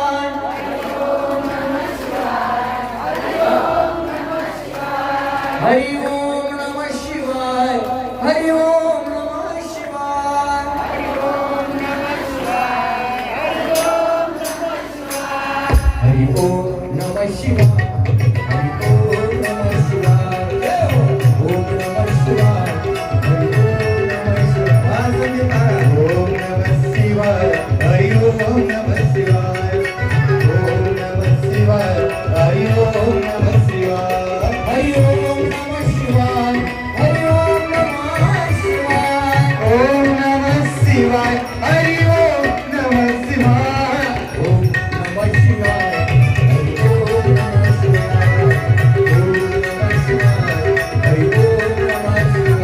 नमः शिवाय, हरि ओम नमः शिवाय, ओम नमः शिवाय, हरि ओम नमः शिवाय. वेळ कमी आपल्याकडे, सिस्टीम जरा जास्तच भारी लागली आज, त्याच्यामुळं दमली घाला याला टाळ्या वाजवा सिस्टीमचं. असं असतं की मग आमचं असं वाटतं यांच्यावर जीव ओढून टाकावं. आपला असता पण आपला जीव तेवढा नाही. त्याच्यामुळे मी त्या भानगडीत माणसानं जेवढं जीवाला झेपून तेवढंच काम केलं पाहिजे. गोडे एकदा जोरात टाळ्या वाजवा त्यांची. याच्यावर आमचं अवलंबून आहे महाराष्ट्रात, सगळे याच्यावर अवलंबून आहे. चला, पार्वती तपश्चर्या करायला लागली. आणि ऐका बरं का, आता थोडं लक्ष द्या, थोडं विषयांतर होईल म्हणून तुम्ही थोडं लक्ष देऊन ऐका. पार्वतीची तपश्चर्या सुरू आहे आणि पार्वतीची कठोर तपश्चर्या सुरू असताना भगवान भोलेनाथ सुद्धा तपश्चर्या करायला बसलेले. म्हणजे तिकडं पार्वतीची तपश्चर्या सुरू आहे आणि इकडं भगवान शंकराची घनघोर असणारी तपश्चर्या कैलास पर्वतावरती सुरू आहे. एवढ्यात गंमत अशी झाली, वैकुंठातल्या सगळे देव एकत्रित आले आणि त्यांची मीटिंग भरली. काय मीटिंग भरली? ते म्हणते कसंही जरी झालं तर लवकर भगवान शंकराचं आणि पार्वतीचं लग्न व्हायला पाहिजे. म्हणजे काय गडबड आहे त्यांच्या लग्नाची? त्याचं असं कारण आहे, एक दैत्य मारला होता, त्याचं नाव आहे तारकासूर. तारकासूर दैत्य मारला होता आणि त्याचं मरण भगवान शंकराच्या पोराच्या हाताने होणार. आणि भगवान शंकराचं लग्न झाल्याशिवाय पोरग आणि पोरगच नाही तर मग मरण कसं. आणि मग असे सगळे भामटे देवता एकत्रित आले. हा तारकासूर म्हणजे अतिशय बलवान महाराज. हा ज्यावेळेस जन्माला आला ना त्यावेळेस आकाशातून तारे तुटत होते म्हणून त्याचं नाव ठेवलं तारकासूर. हा तारकासूर म्हणजे वज्रांग आणि वरांगीचा पुत्र आहे. आता ते कुठून आले, दिती आली, ती कश्यप फार मोठी वंशवळती सांगत बसलो ना सगळं पुढचं निघून जाईल. आणि असा हा वज्रांग आणि वरांगीचा असणारा पुत्र हा तारकासूर, भयानक तारकासूर महाराज. आणि त्यानं तपश्चर्या सुरू केली, त्याला आमर व्हायचं होतं. घनघोर तप केलं, ब्रह्मदेव प्रसन्न झाले त्या तारकासुराला. म्हणजे वरम काय पाहिजे तर माग. तारकासूर म्हटला मला आमर व्हायचं. ब्रह्मदेव म्हटले मलाच मारावं लागत, तुला आमर कुठून करीन. बरोबर, मलाच मारावं लागणार आहे. मग त्या पुण्याची पावती सरे आणि सवेची इंद्रपणाची मुठी उतरेल. इंद्र झाला, चंद्र झाला, महेंद्र झाला, देवेंद्र झाला, नरेंद्र झाला तरी त्याला मारावं लागतं. प्रत्येकाला मारावं लागतं. ब्रह्मदेव जरी असला तरी त्याला सुद्धा मारावं लागतं. मी आमर करता येत नाही, दुसरं काहीतरी माग. आणि त्यानं वरदान काय मागितलं, तो म्हटला, डोकं किती भारी चालवलं पाहर. तो म्हटला भगवान शंकराची पत्नी सती हिनं स्वतःचं शरीर जाळून घेतलंय आणि भगवान शंकर आता समाधीत गेलेले, दुःख झालं त्यांना समाधीत गेले आणि त्यांचं काय आता लग्न होईल म्हणून गॅरंटी. सती मरण पावली त्याच्यामुळे भगवान शंकर काय लग्न करतील याची काही शाश्वती नाही. आणि मग त्यानं डोकं लावलं, त्याला 100% माहित होतं की भगवान शंकराचा लग्नच होऊ शकत नाही हे त्याच्या डोक्यात प्लॅन होता. त्यानं सांगितलं ब्रह्मदेवाला द्यायचं असेल तर वरदान येऊ द्या. काय, भगवान शंकराला मुलगा व्हावा आणि त्या मुलाच्या हाताने मला मरण यावं. हे कुणी वरदान मागितलं, तारकासुरानं. कुणाला म्हणजे तुला म्हणजे मागितलं, ब्रह्मदेवाला मागितलं. ब्रह्मदेव म्हणजे तथास्तु. आणि मग तो उन्मत्त झाला. त्याला वाटलं भगवान शंकर काय लग्न करीत नाही, सती मरण पावली आणि त्यांना काय मुलगा होत नाही, मी काय मरत नाही. उन्मत्त झाला, सगळ्याला त्रास देऊ लागला. आणि असं झाल्यानंतर सगळे देवता एकत्रित आले, सगळे भामटे देवता. त्यांना अजिबात वाटत नव्हतं भगवान शंकराचं पार्वतीचं लग्न व्हावं. पण त्यांचं जर लग्न होत नाही तर मुलगा होत नाही आणि हा तारकासूर मरत नाही, यानं तर बेजार केलंय आपल्याला. हा काहीच करू देत नाही, यज्ञ करू देत नाही, भगवंताची भक्ती करू देत नाही. असे सगळे भामटे देवता एकत्रित आले आणि म्हणे पण आता भगवान शंकर तर आणि समाधीस्थ आहे. इकडं पार्वतीची तपश्चर्या सुरू आहे घनघोर. आणि जोपर्यंत भगवान शंकर पार्वतीची तपश्चर्या पूर्ण करण्यासाठी तिला दर्शन देत नाही तोपर्यंत त्यांचा विवाह होत नाही, पार्वती तपश्चर्येतून उठत नाही. मग काय करावं असा प्रश्न ज्यावेळेस निर्माण झाला त्यावेळेस कामदेव पुढे आला आणि कामदेव म्हटला मी भंग करतो भगवान शंकराची तपश्चर्या. त्यानं विडा उचलला, निघाला कामदेव महाराज. आणि कामदेव निघाल्याबरोबर आपल्या पत्नीला म्हणजे रतीला त्यानं सोबत घेतलं आणि भगवान शंकराच्या तिथं वर गेला कैलास पर्वतावर आणि 5 बाण सोडले कामदेवानं. कुणावर? भगवान शंकरावर, समाधी उत्थान करण्यासाठी. आणि भगवान शंकराची समाधी उत्थान झाली. मला ते विचलित झाले, कुणी माझ्या वेळी समाधी मोडली. तिसरा डोळा उघडला, त्याच्यातून अग्नी प्रकट झाला आणि जाग्यावर कामदेव भस्म झाला. कामदेव जळाला तरी सुद्धा भगवान शंकराचा राग शांत झाला नाही, तो अग्नी शांत झाला नाही. म्हणून त्या अग्नीला समुद्रात पाठवलं की तो अग्नी प्रलयाच्या वेळेस काम येईल. प्रलय त्या समुद्रानं त्या अग्नीला पोटामध्ये साठवलेलं आहे. त्या कामदेव जळाला. आता कामदेव जळाला, जगात जर काम शिल्लक राहिला नाही तरी सृष्टी चालेल कशी, सगळ्यांना चिंता वाटू लागली. इकडे भगवान भोलेनाथ क्रोधित झालेले, त्यांना कुणीतरी शांत करा. सगळे देवता एकत्रित आले, देवा शांत व्हा, शांत व्हा, शांत व्हा. भगवान शंकर शांत झाले आणि सगळ्या देवतांनी सांगितलं म्हणजे देवा अहो तुमची भक्त आहे पार्वती, तुमच्यासोबत तिचा विवाह होणार आहे आणि तुमच्या प्राप्तीसाठी ती प्रत्येक आणि तपश्चर्या करते. कठोर अशा पद्धतीची तपश्चर्या पार्वतीची चालू आहे महाराज. जा तिला दर्शन द्या आणि तिला जाग करा. पार्वती घनघोर तपश्चर्या करते, तिला अन्न पाण्यात आता त्या अगदीला शरीर कुश झालेले महाराज. शरीर आणि जीर्ण होत चाललंय पार्वतीचं. तिनं अन्न पाण्याचा त्याग केला, फक्त पानं खात होती, वाळलेली पानं. म्हणून तिला आणखी एक नाव प्राप्त झालं, अपर्णा. काय नाव आहे? अपर्णा. अपर्णा हे पार्वतीला नाव प्राप्त झालेले. फक्त वाळलेल्या पानावर ती जिवंत राहत होती, भगवंताची सेवा करत होती. अशी असणारी ती अपर्णा पार्वती भरपूर सेवा करू लागली. आणि देवतांच्या सांगण्यावरून आणि भगवान शंकर बम बम बम बम करत आणि पार्वतीच्या दिशेने निघालेले.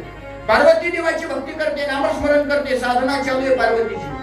आणि बम बम करता करता भगवान शंकराच्या डोक्यात सुद्धा एक प्लॅन आला. भगवान शंकर म्हटले, आपण याची परीक्षा घेऊ ना, नेमकी भक्ती करते का नाही माझी. आणि परीक्षा घेण्यासाठी भगवान शंकराने एका साधूचा वेश धारण केला. ऐकताय तुम्ही? साधूचा वेश धारण केला आणि पार्वतीच्या समोर गेले. म्हटले, पार्वती उठ. पार्वतीने नमस्कार केला साधू दिसल्याबरोबर. पार्वती म्हटली, बोला साधू महाराज, काय करतेस तू? म्हणजे भगवंताला प्राप्त करून घ्यायचे, भगवान शंकराची साधना चालू आहे आणि भक्ती माझी चालू आहे. आता भगवान शंकर साधूच्या रूपाने आले आणि पार्वतीची परीक्षा घेऊ लागले. म्हटले, अरे पुढं तेव्हा समाजात राहा, तू पुढं त्याच्या नादी लागली, तू दुसरा कोण देतो चांगला म्हणे माझ्याकडे ख्यापाय.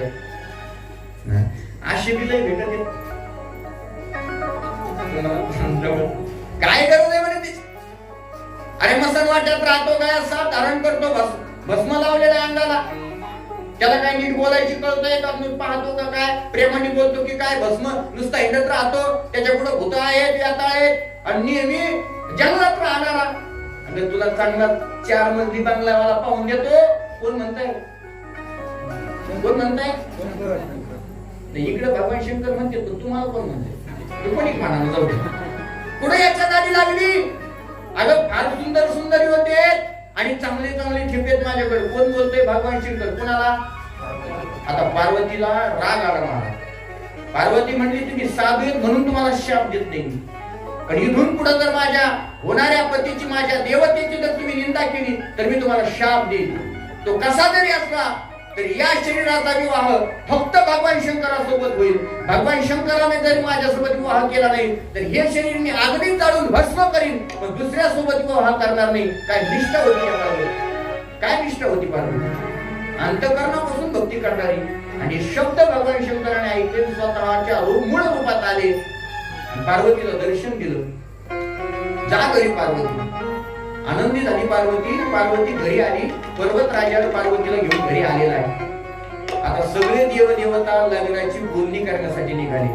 लग्न ठरलं महाराज. आता प्रोसिजर जवळजवळ काल सगळी आपली झालेली. लग्नाला कोण कोण आलं? ब्रह्मदेव आले, नारद आले आणि सगळ्या पद्धतीचे देव आणि लग्नासाठी भोले बाबाचे आलेले आहेत. आणि आता भगवान शंकर नंदीवर बसलेले आहेत. बरं, काल आपण तो देखावा पाहिला ना. भगवान शंकर नंदीवर बसलेले आहेत. सगळे भूतगण जमा झालेले आहेत. लग्न ठरलेले आहे. कुणाचं? भगवान भोलेनाथाचं. आणि आता वरात निघालेली भगवान भोलेनाथाची.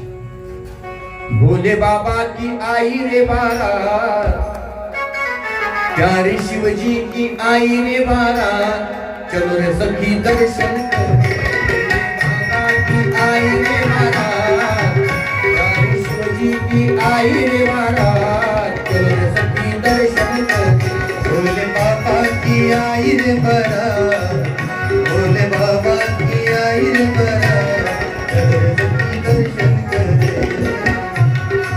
भोले बाबा की आई रे बारात, चलो रे सखी दर्शन करने.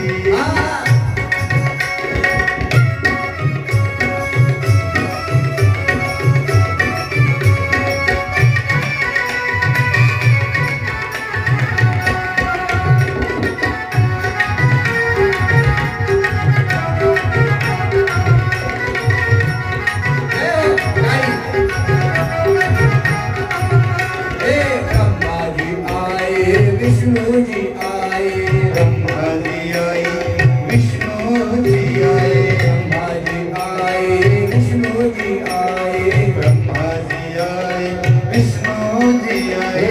बाजत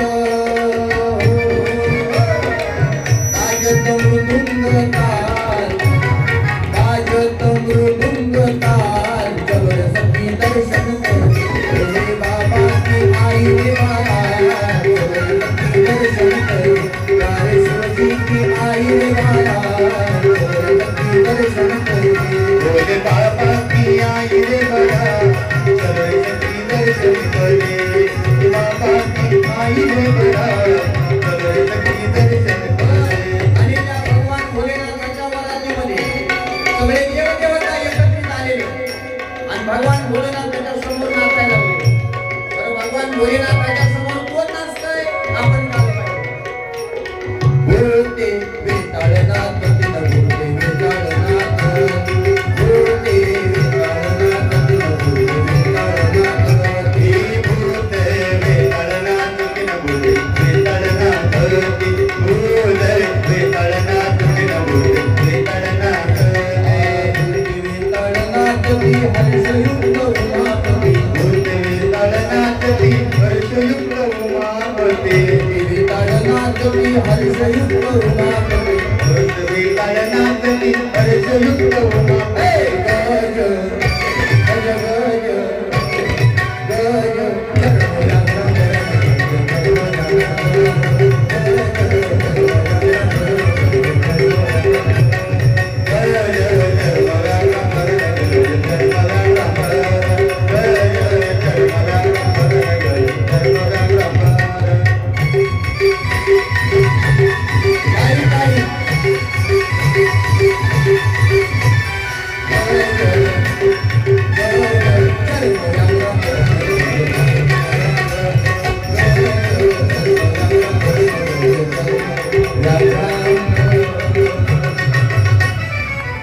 हर हर महादेव क्या बात आहे. अशी वरात भगवान शंकराची निघालेली आहे. काल आपण वरात पाहिली, भूत नाचतायत, बेताळ नाचतायत.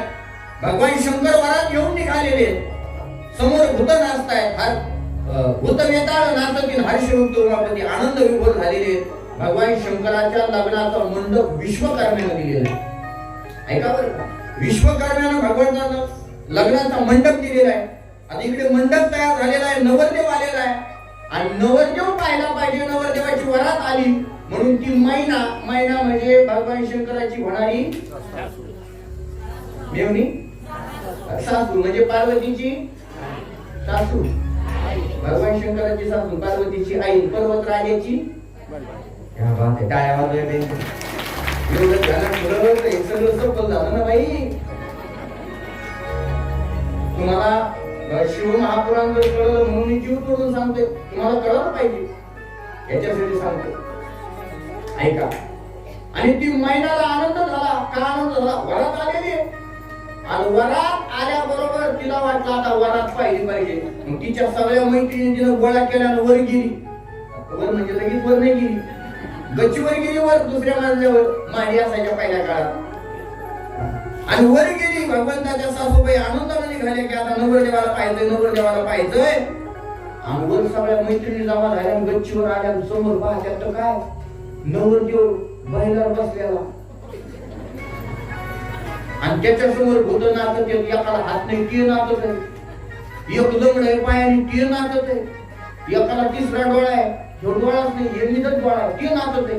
एकाचा कानी धन नाकी तरी नाचत आहे. हो, भले भले केस आहेत, कुणाच्या हातात साप आहेत, कुणाच्या हातात विंचू आहेत.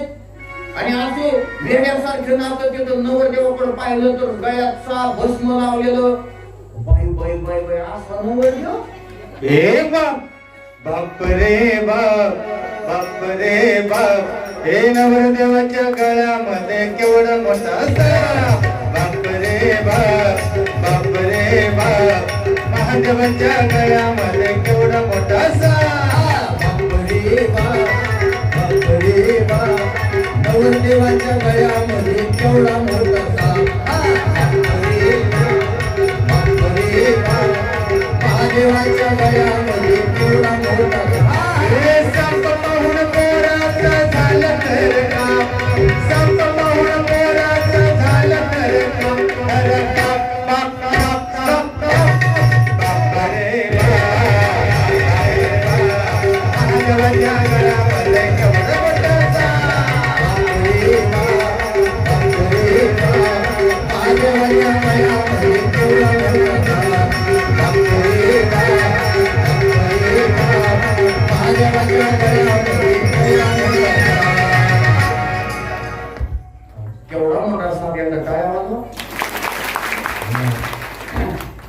त्याचा परिणाम दिसतो जरा.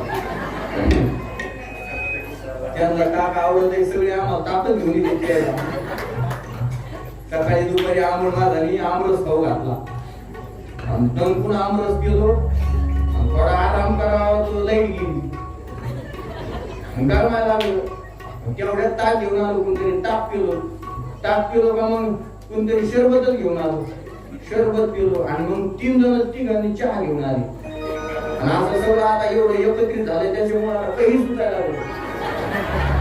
आणि असा तो 7 वयातला पाहिला महिने बाई म्हणे माझं एक पार्वती याच्या गळ्यात द्यायची मला. आणि असा नवरदेव तिला चक्कर आली पडली. चक्कर येऊनच खाली पडली. रुद्राक्षाच्या माळा म्हणून ती म्हणली मला पहिली पार्वतीकडे घेऊन झाला. तिला उचलून पार्वतीच्या समोर आली आणि नारद जीन पर्वत राजा तिथं होता. आणि जीन नारदाला भांडायला सुरुवात केली. म्हणजे तुम्ही मध्यस्थी केलेली असं नवरदेव असतो का? पार्वती खबरदार याच्या संग लग्न केलं तर हो मी तुला याच्यासोबत लग्न करून देणार नाही. या नारदाने होळ घातलेला आहे. जवळजवळ बऱ्याच वेळेस मध्यस्थी करणाऱ्या बाजू येत असते. म्हणून मध्यस्थी करणाऱ्यांना डोकं लावून केली पाहिजे. त्याचं ते अंगलं केलं कधी. नारदाला भांडायला सुरुवात केली. पर्वत राजा म्हटला अगं मैने असं करू नको. परत दारात आलेली आहे. ओवाळायला जायचंय तसं करू नको.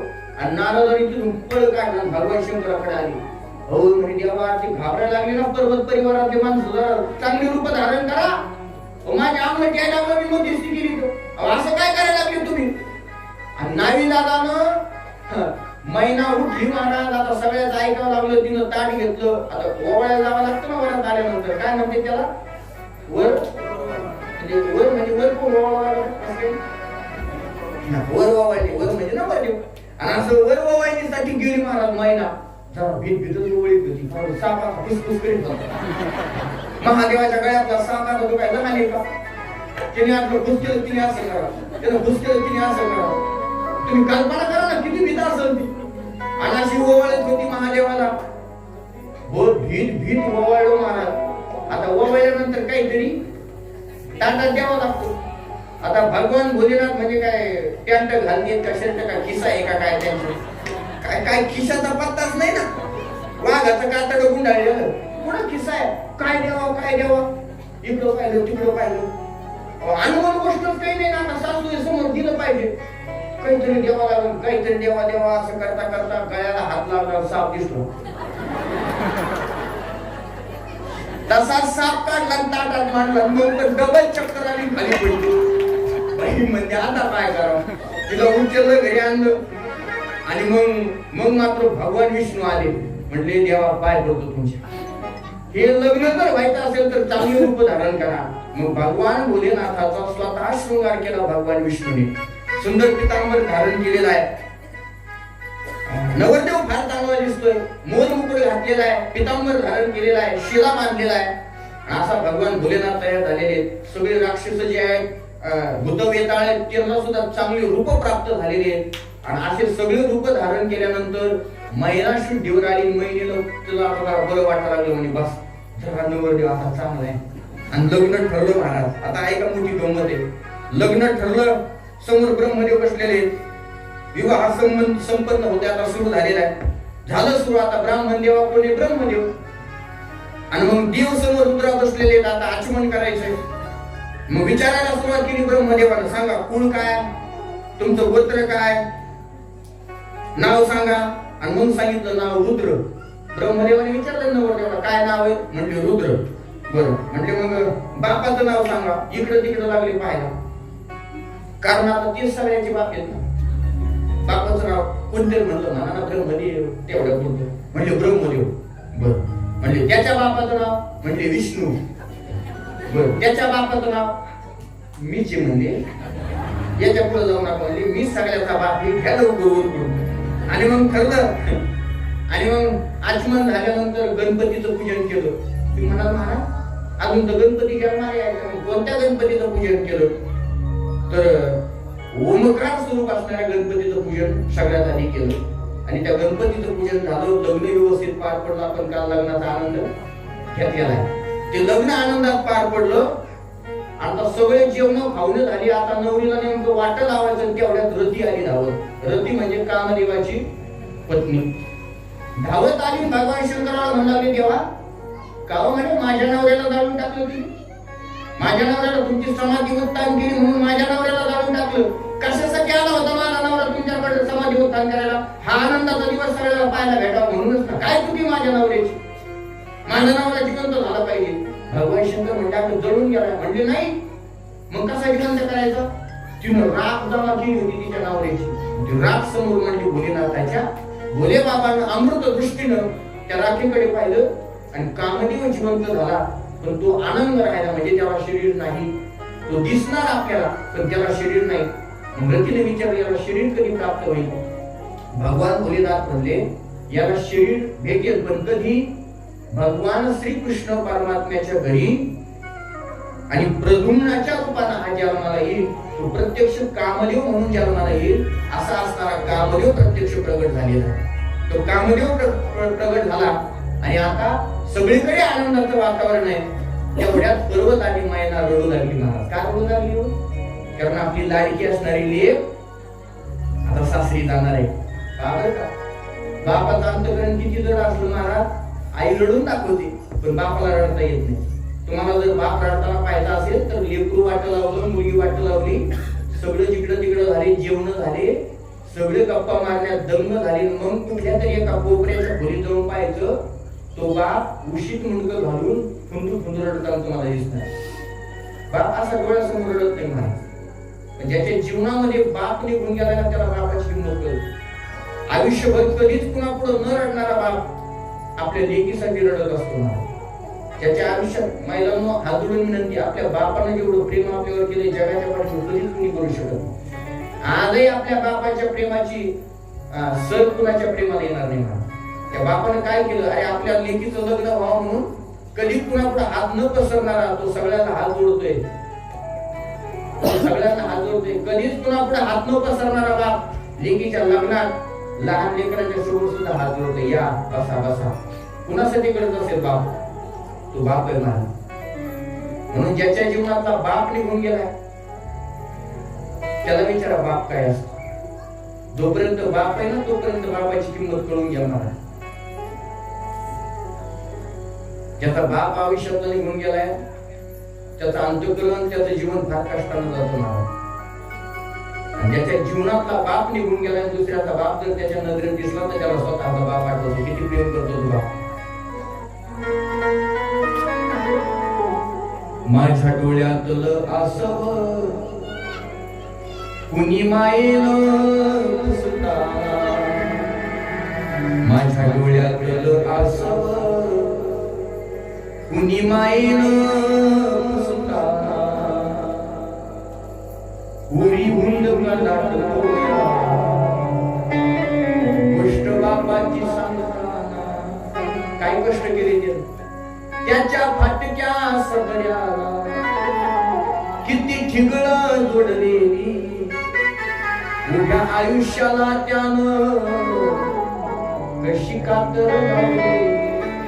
त्यानं बघितलं स्वप्न पालावसाचा काढताना, उरी हुंड का दाटतोया गोष्ट बापाची सांगताना. आपण ज्यावेळेस लहान होतो ना, भरविला घासुंटका माझ्या येऊल्या मुखात, त्याच्या परम कष्टा आज मी जेवतो सुखात.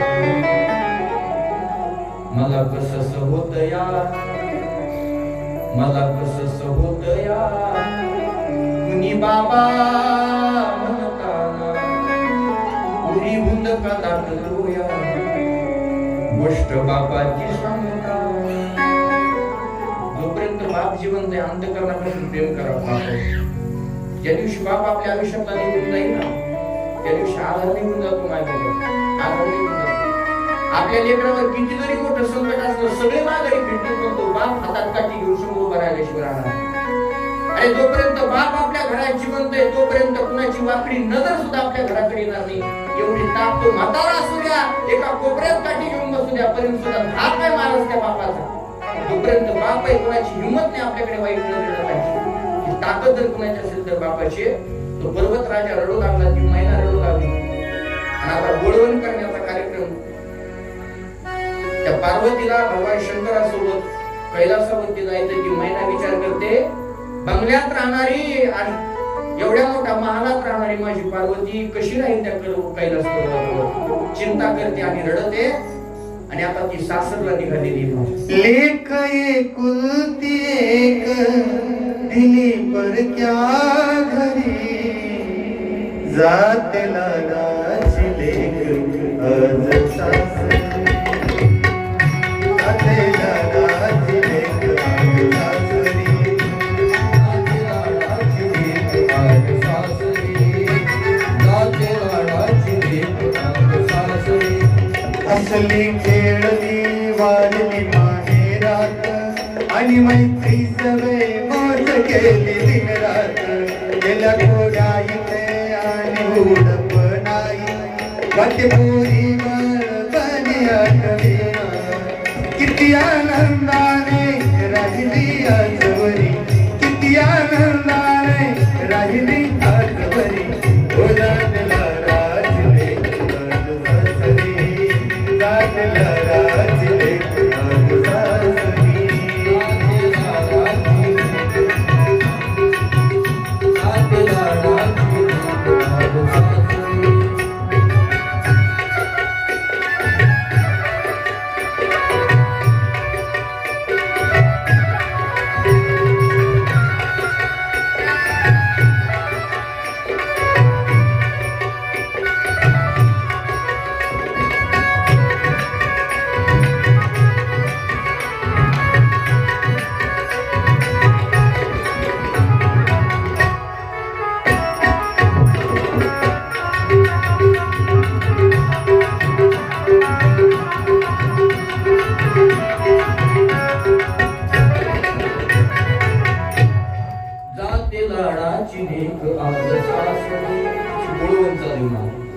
सासरलाही बहीण निघाली, भावाची लाडली, नेसली माहेरची साडी, नेसली माहेरची साडी, नेसली माहेरची साडी,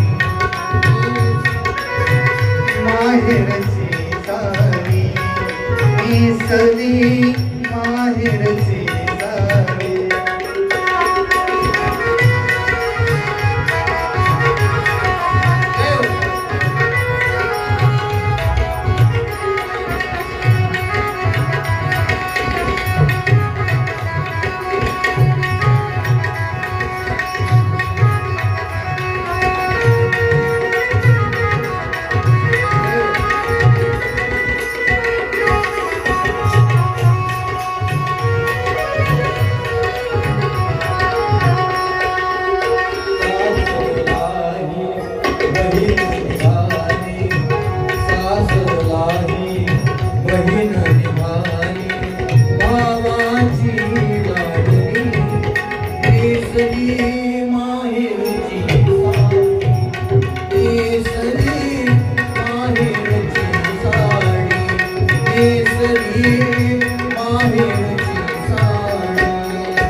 अशी पार्वती निघाली. सगळीकडे दुःखाचं वातावरण आहे. आणि पार्वतीला वाट लावण्यासाठी सगळेजण एकत्रित झालेले आहेत. पार्वतीला घेऊन भगवान शिव परमात्मा कैलास पर्वतावरती निघून गेले. इकडे पर्वत राजाला दुःख झालेलं आहे, महिलेला दुःख झालेलं आहे की आपलं लेकरू आता कधी आपल्याला पाहायला भेटेल. प्रत्येकाच्या अंत करणार. ज्या लेकराला आपण जर हाताच्या घोड्यासारखं जपतो महाराज, ती लेकरू आता आपलं राहिलं नाही ही भावना तरी अंतःकरणात निर्माण झाल्यानंतर किती दुःख होत असेल. आयुष्यभर तिच्या हसण्यामध्ये आपल्याला आनंद भेटत होता, जिला पाहिलं की बाहेर कसं टेन्शन जात होतं, असं लेकरू आपल्याला समोर दिसलं. अचानक कधीतरी ते आपल्यापासून दूर जाणार आहे. केवळ नुसती अंतःकरणाची नुसती भावना जरी तयार झाली तर दुःख निर्माण होणार. ज्याच्या बाललीला आपण अंतःकरणातून पाहतो अमोल महाराज, छोटंसं लेकरू आपलं, ज्याला ताप जरी आला तरी सगळ्या गोष्टी बाजूला ठेवून आपण त्याला घेऊन चढ दवाखान्यात जातो. एवढं अंतःकरणातून प्रेम करतो ज्या लेकरावरती आपण. उद्या तिला सासू सासरे कशी भेटतील, नवरा कसा भेटेल, तिला प्रेम करणारा भेटेल की नाही, काय भोगावं लागेल तिला, तिच्या जीवनात किती संकट येतील, तिला किती काम करावं लागेल, काय अवस्था असेल तिची. आणि तिच्या पायाला जर खडा टोचला तर दिवसभर आपल्याला करमत नव्हतं. जी अवस्था बापाच्या अंतःकरणाची असते महाराज, आणि अचानक एका दिवसात आपला तिच्यावर हक्क निघून जातो महाराज. काय अवस्था होत असेल त्या बापाची, काय अवस्था होत असेल त्या आईची, जिला पाहिल्याशिवाय कधी गळ्याच्या खाली कधी घास उतरला नाही महाराज. असं लेकरू अचानक आपल्याला सोडून जाणार, परक्याचं होणार, ही भावना सुद्धा किती विचित्र आहे महाराज. पण नाविलाज आहे, आपल्याला आतापर्यंत जी परंपरा चालू आहे ती परंपरा आपल्याला सांभाळली पाहिजे. आणि हीच अवस्था पर्वत राहिलेली आणि महिन्याची झाली, आणि तिची गोळवंती भगवान शंकर कैलास पर्वतावरती घेऊन आलेले असो, तो दैत्य मारला होता तारकासूर. आता सगळे देवदेवता एकत्रित आले आणि फक्त शिव पार्वतीचं लग्न होऊन जाणार नाही तर त्यांना मुलगा झाला पाहिजे. सगळ्यांनी विनंती केली भगवान शंकराला, मुलगा झाला पाहिजे तुम्हाला. भगवान शंकर आणि पार्वती चिंतन करत करत विहीरमध्ये गेले, नामचिंतन चालू आहे. आणि सगळे देवदेवता वाट पाहत होते कधीतरी मुलगा होईल, पण दम निघत नव्हता देवांना. भगवान शंकराला हाक मारावी म्हणून भगवान विष्णू समोर आले. भगवान विष्णूने महादेव महादेव म्हणून हाक मारायला सुरुवात केली. समाधी भंग झाली, दरवाजा उघडला आणि शिव पार्वतीचं तेज एकत्रित होऊन एक तेज बोल तयार झाला होता. आणि त्याच्यात पुढे प्रक्रिया होऊन मुलगा तयार होणार होता. पण समाधी भंग झाल्यामुळे ते बोल अर्धवट राहिला. बाकीच्या देवदेवतांना तो बोल दिसला, त्यांना वाटलं हाच मुलगा आहे, म्हणून अग्निदेवाला समोर पाठवलं तर अग्निदेवानं तो बोल पिऊन घेतला महाराज. त्याला सहन झाला नाही. तो भगवान शंकराचा धावा करू लागला. भगवान शंकर म्हणजे कुणी सांगितलं होतं शहाणपणाकडे, गोपून टाक. त्यानं पृथ्वीवर रोखला, पृथ्वीला सहन झाला नाही. पृथ्वीनं तो गंगेमध्ये सोडला. तो गंगेला सुद्धा सहन होत नव्हता, पण त्या गंगामध्ये 6 कृतिका स्नान करत होत्या. त्या योगिनी होत्या, कृतिका होत्या. आणि ते तेजो बोल त्या गंगेमध्ये प्रवाहित केल्यानंतर त्या स्नान करत असताना त्यांच्या अंगावरून गेलं आणि त्यांच्या समोर एक दिव्य आकृती प्रगट झाली.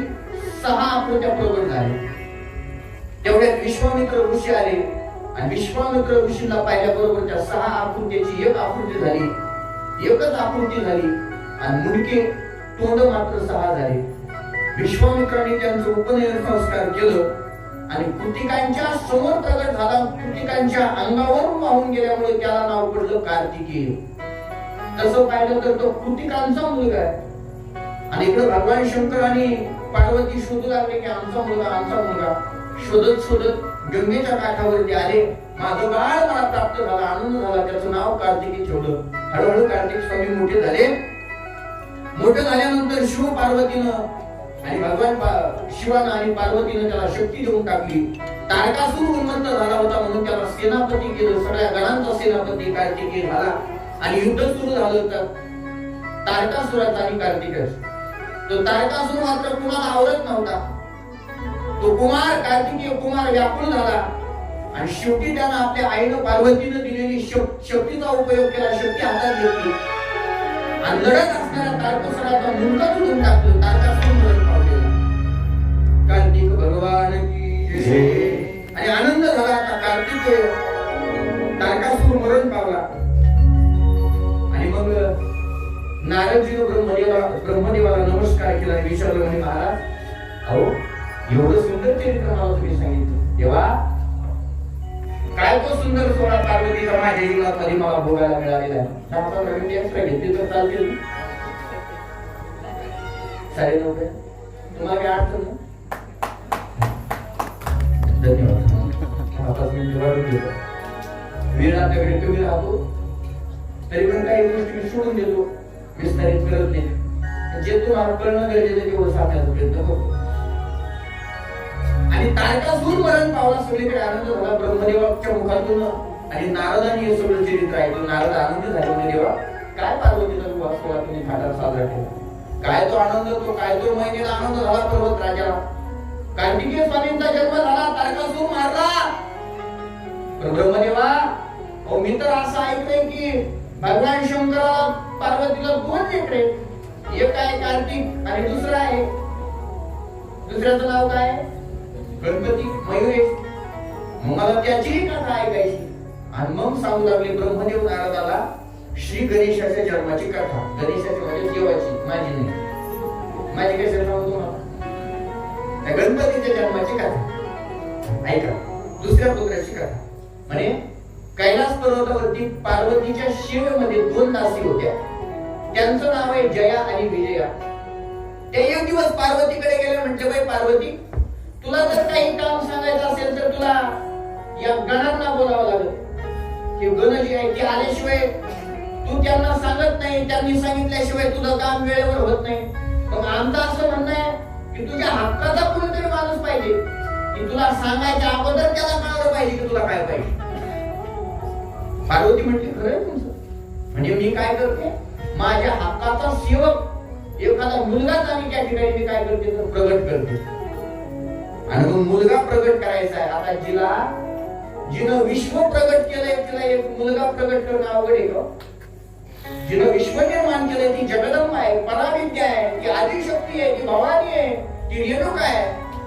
आणि अशी असणारी पराविद्या जिनं विश्व निर्माण केलेलं आहे त्याला एक मुलगा निर्माण करणं अवघड आहे. आणि मग स्नान करायचं होतं पार्वतीला. त्या पार्वतीनं काय केलं, तिच्या अंगावरती जी मुठी असते ना, मुठी चंदनाची मुठी, की त्याला अंगराग म्हणतात. तो अंगराग ती चंदनाची मुठी काढायला सुरुवात केली, गोळा करायला सुरुवात केली.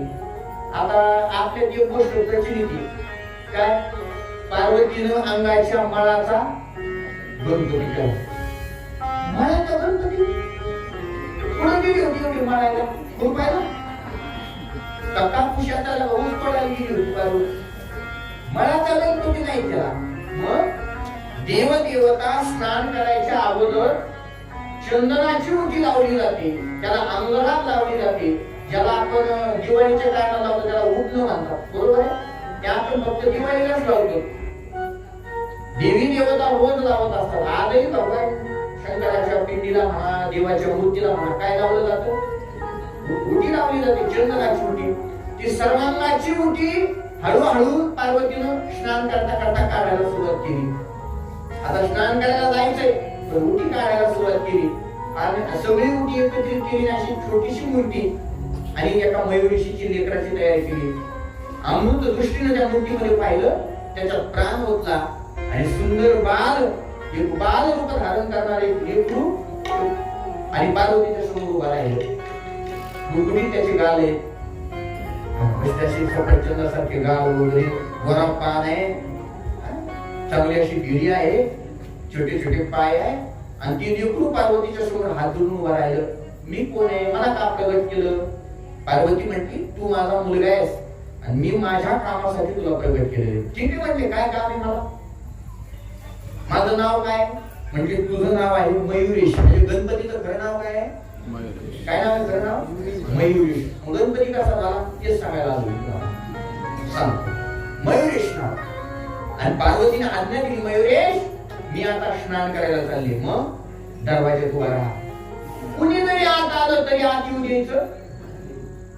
सगळ्या शक्ती सगळ्या विद्या त्याला घेऊन टाकल्या आशीर्वादाने. जगदंबा तिच्याकडे काय कोणी नुसतं अंगदृष्टीनं पाहिजे तरी सर्व भेटतं. सर्व परिपूर्ण असताना तो मयुरेश हातात अस्त्र घेऊन आणि दरवाज्यात उभा आहे. पार्वतीचं स्नान चालू आहे. तेवढ्यात भगवान विष्णूची भगवान शंकराची तपश्चर्या पूर्ण झाली आणि घराकडली काम संपली की लोक पुढे येते. द्वारनाथ असले तर घराकडे येते. समाधान म्हणजे रेंज मध्ये असले ते ज्याची रेंज गेलेली ते पुढे जातो. आलं की लक्षात? भगवान शंकराची तपश्चर्या संपली आणि घराकडे निघाली. आता घरात जायचं तेवढ्यात मयुरेश आला झाला. थांबा म्हणे, कुणी घरी? भगवान शंकर म्हणजे माझं घर आहे, तिकडे निघालं. ते म्हणजे तुम्हाला आता येणार नाही. माझी आईची आज्ञा आहे. म्हणजे तू कोण आहे? म्हणजे मी माझ्या आईचा पार्वतीचा मुलगा आहे. शंकर म्हणजे तू पार्वतीचा मुलगा आहे? म्हणजे हो, मी पार्वतीचा नावर आहे. म्हणजे नावर. तो मयुरीश म्हटला नावरा असले तो कोणी असं मला सांगायचं नाही बाहेर. भगवान शंकर म्हणले असं येत नाही का आतमध्ये जाऊ देणार नाही. तेवढ्या भगवान शिवाचे काही ग्रंथ समोर आले आणि त्याला समजून सांगू लागले, अरे असं वेड्यासारखं करू नको. ते जगाचे नियम जे भगवान शंकर आहे जे रागावले तर क्रोध होईल, तुला मारून टाकतील. ते म्हणले भावाने माझ्या मला सांगू नका, ते काय करायचं. तुम्ही कोण आले म्हणे मला सांगायला. अजिबात जाणार नाही म्हटला, मी जाऊ देणार नाही. आणि मग त्या गणांनी आक्रमण करायला सुरुवात केली. मयुरेशावर आक्रमण. त्या मयुरेशानं सगळ्या गणांना बाजूला काढलं, मारून टाकलं. रागाराग भगवान विष्णू सुद्धा आले. त्या विष्णूला तर एका हुकूमच बाजूला केलं त्या मयुरेशानं. कारण जगदेवतेची शक्ती होती. कधी पराजित न होणारे भगवान विष्णू पण मयुरेशाच्या एका हुक्याला बाजूला उघडले. आता मात्र अवघड झालं. भगवान शंकराला राहवलं नाही. भगवान शंकर आहेत महाराज, ते हातात खडवं घेतलं आणि एका खडव्याच्या वारानं त्या मयुरेशाचं मुंडकं तोडून टाकलं. आणि मयुरेशाचं मुंडकं उडाल्याबरोबर पार्वतीकडे गाणं गेलं. पार्वती बाहेर आली आणि आकांत करू लागली, माझा मुलगा, माझा मुलगा. तिनं स्वतःचे सगळे रूप धारण केले. 11 रूप पार्वतीनं धारण केलं महाराज. हातात तलवार घेतली आणि गणांना मारू लागली, देवदेवतांना मारू लागली. माझा मुलगा जिवंत करा. बाकीचे सगळे देवदेवता आले म्हणजे थांबा, तुमचा मुलगा जिवंत करून बसा. शांत झाली पार्वती. मूळ स्वरूपात आली. मूळ स्वरूपात आल्यानंतर भगवान शंकर म्हटले, मुलगा जिवंत करतो पण कसा करायचा? म्हटले जा, जे पहिलं आणि पशु दिसले त्याचा मुलगा आणा. गेल्याबरोबर दिसला आपण गजराज म्हणजे हाती, त्याचा मुलगा असा हाती आला. त्याचं मुलगा भगवान शंकराच्या हातात दिलं. ते मयुरेशाला बसवलं आणि मयुरेश पुन्हा जिवंत झाला. आणि पार्वतीने सांगितलं आता सगळ्यांनी आशीर्वाद द्यायला. सगळ्यांनी त्या मयुरेशाला आशीर्वाद दिलं आणि सांगितलं चिठ्ठी आली तेवढी वाचून पहा.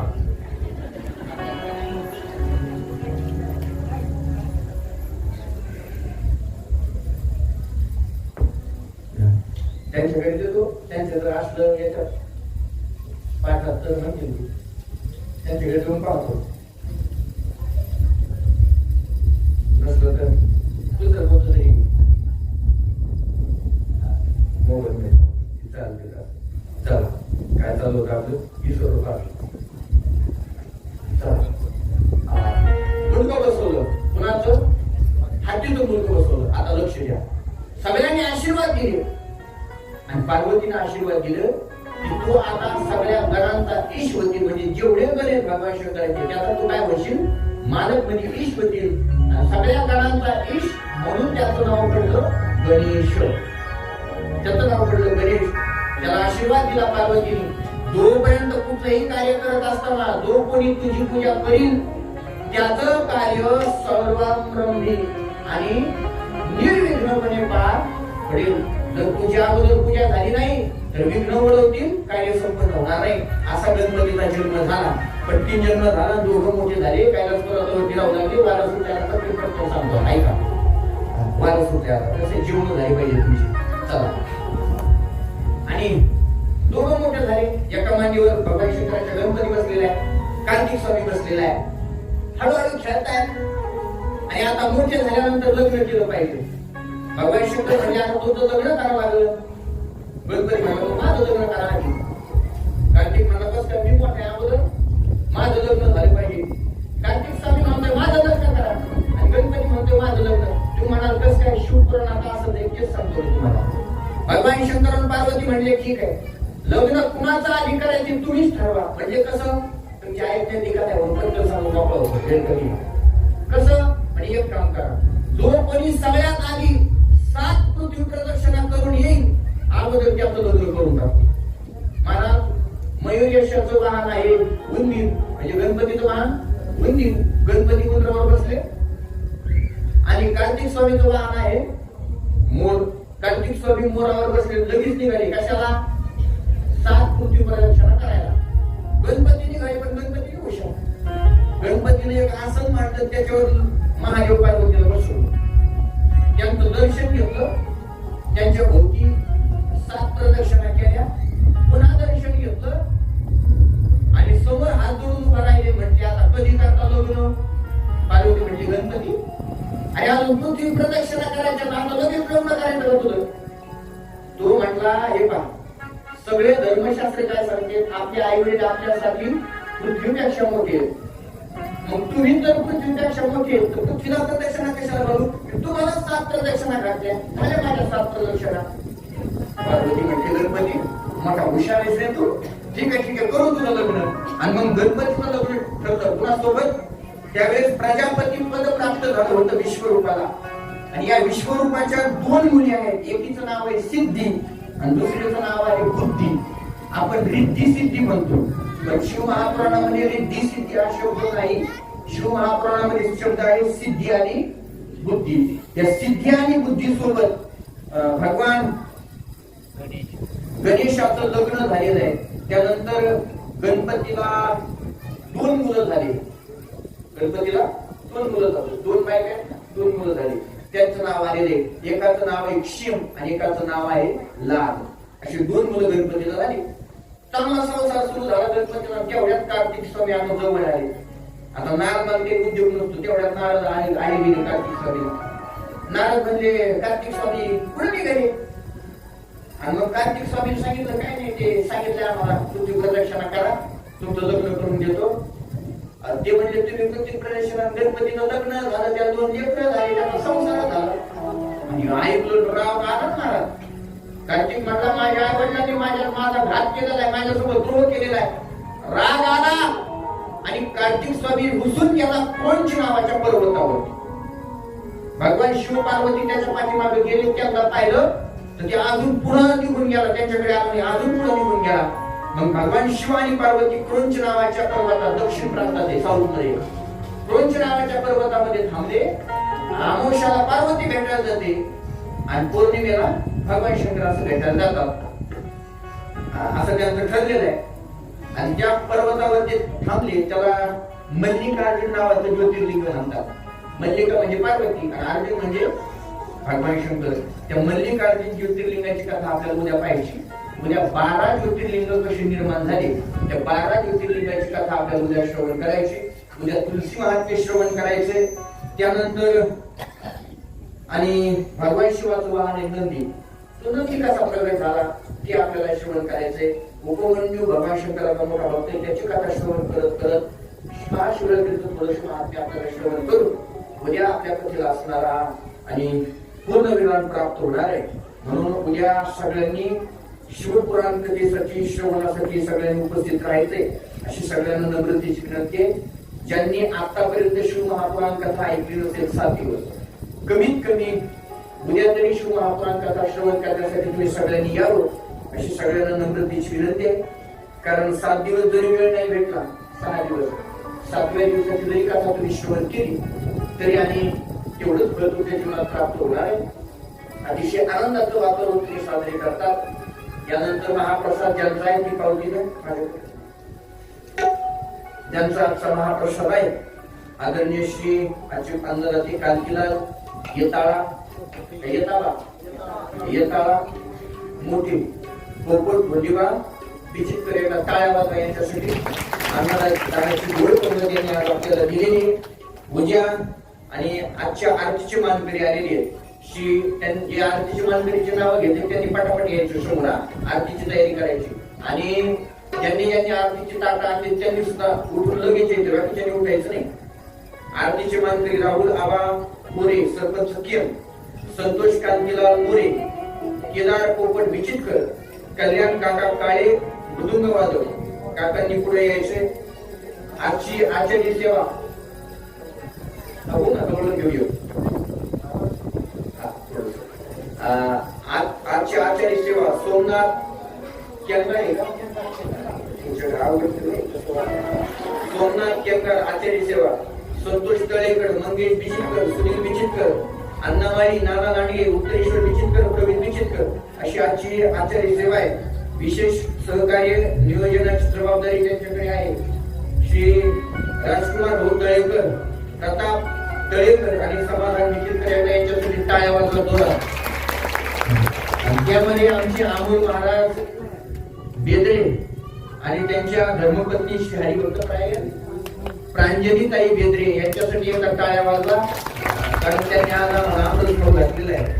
म्हणजे अमृत भाऊ घातला म्हणून नाही, पण एवढं त्यांचं नियोजन आहे. महाराज अमोल महाराज सगळं पाहून धावपळ करतात, आमचे समाज करतात. समाधान भाऊ 2 वाजेपर्यंत जागा असतात आणि 2 ला झोपत येतात, 3 ला उठत येत.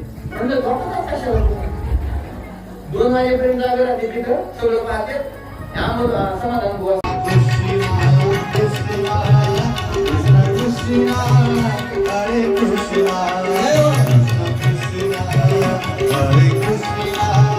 Krishna, Krishna, Krishna,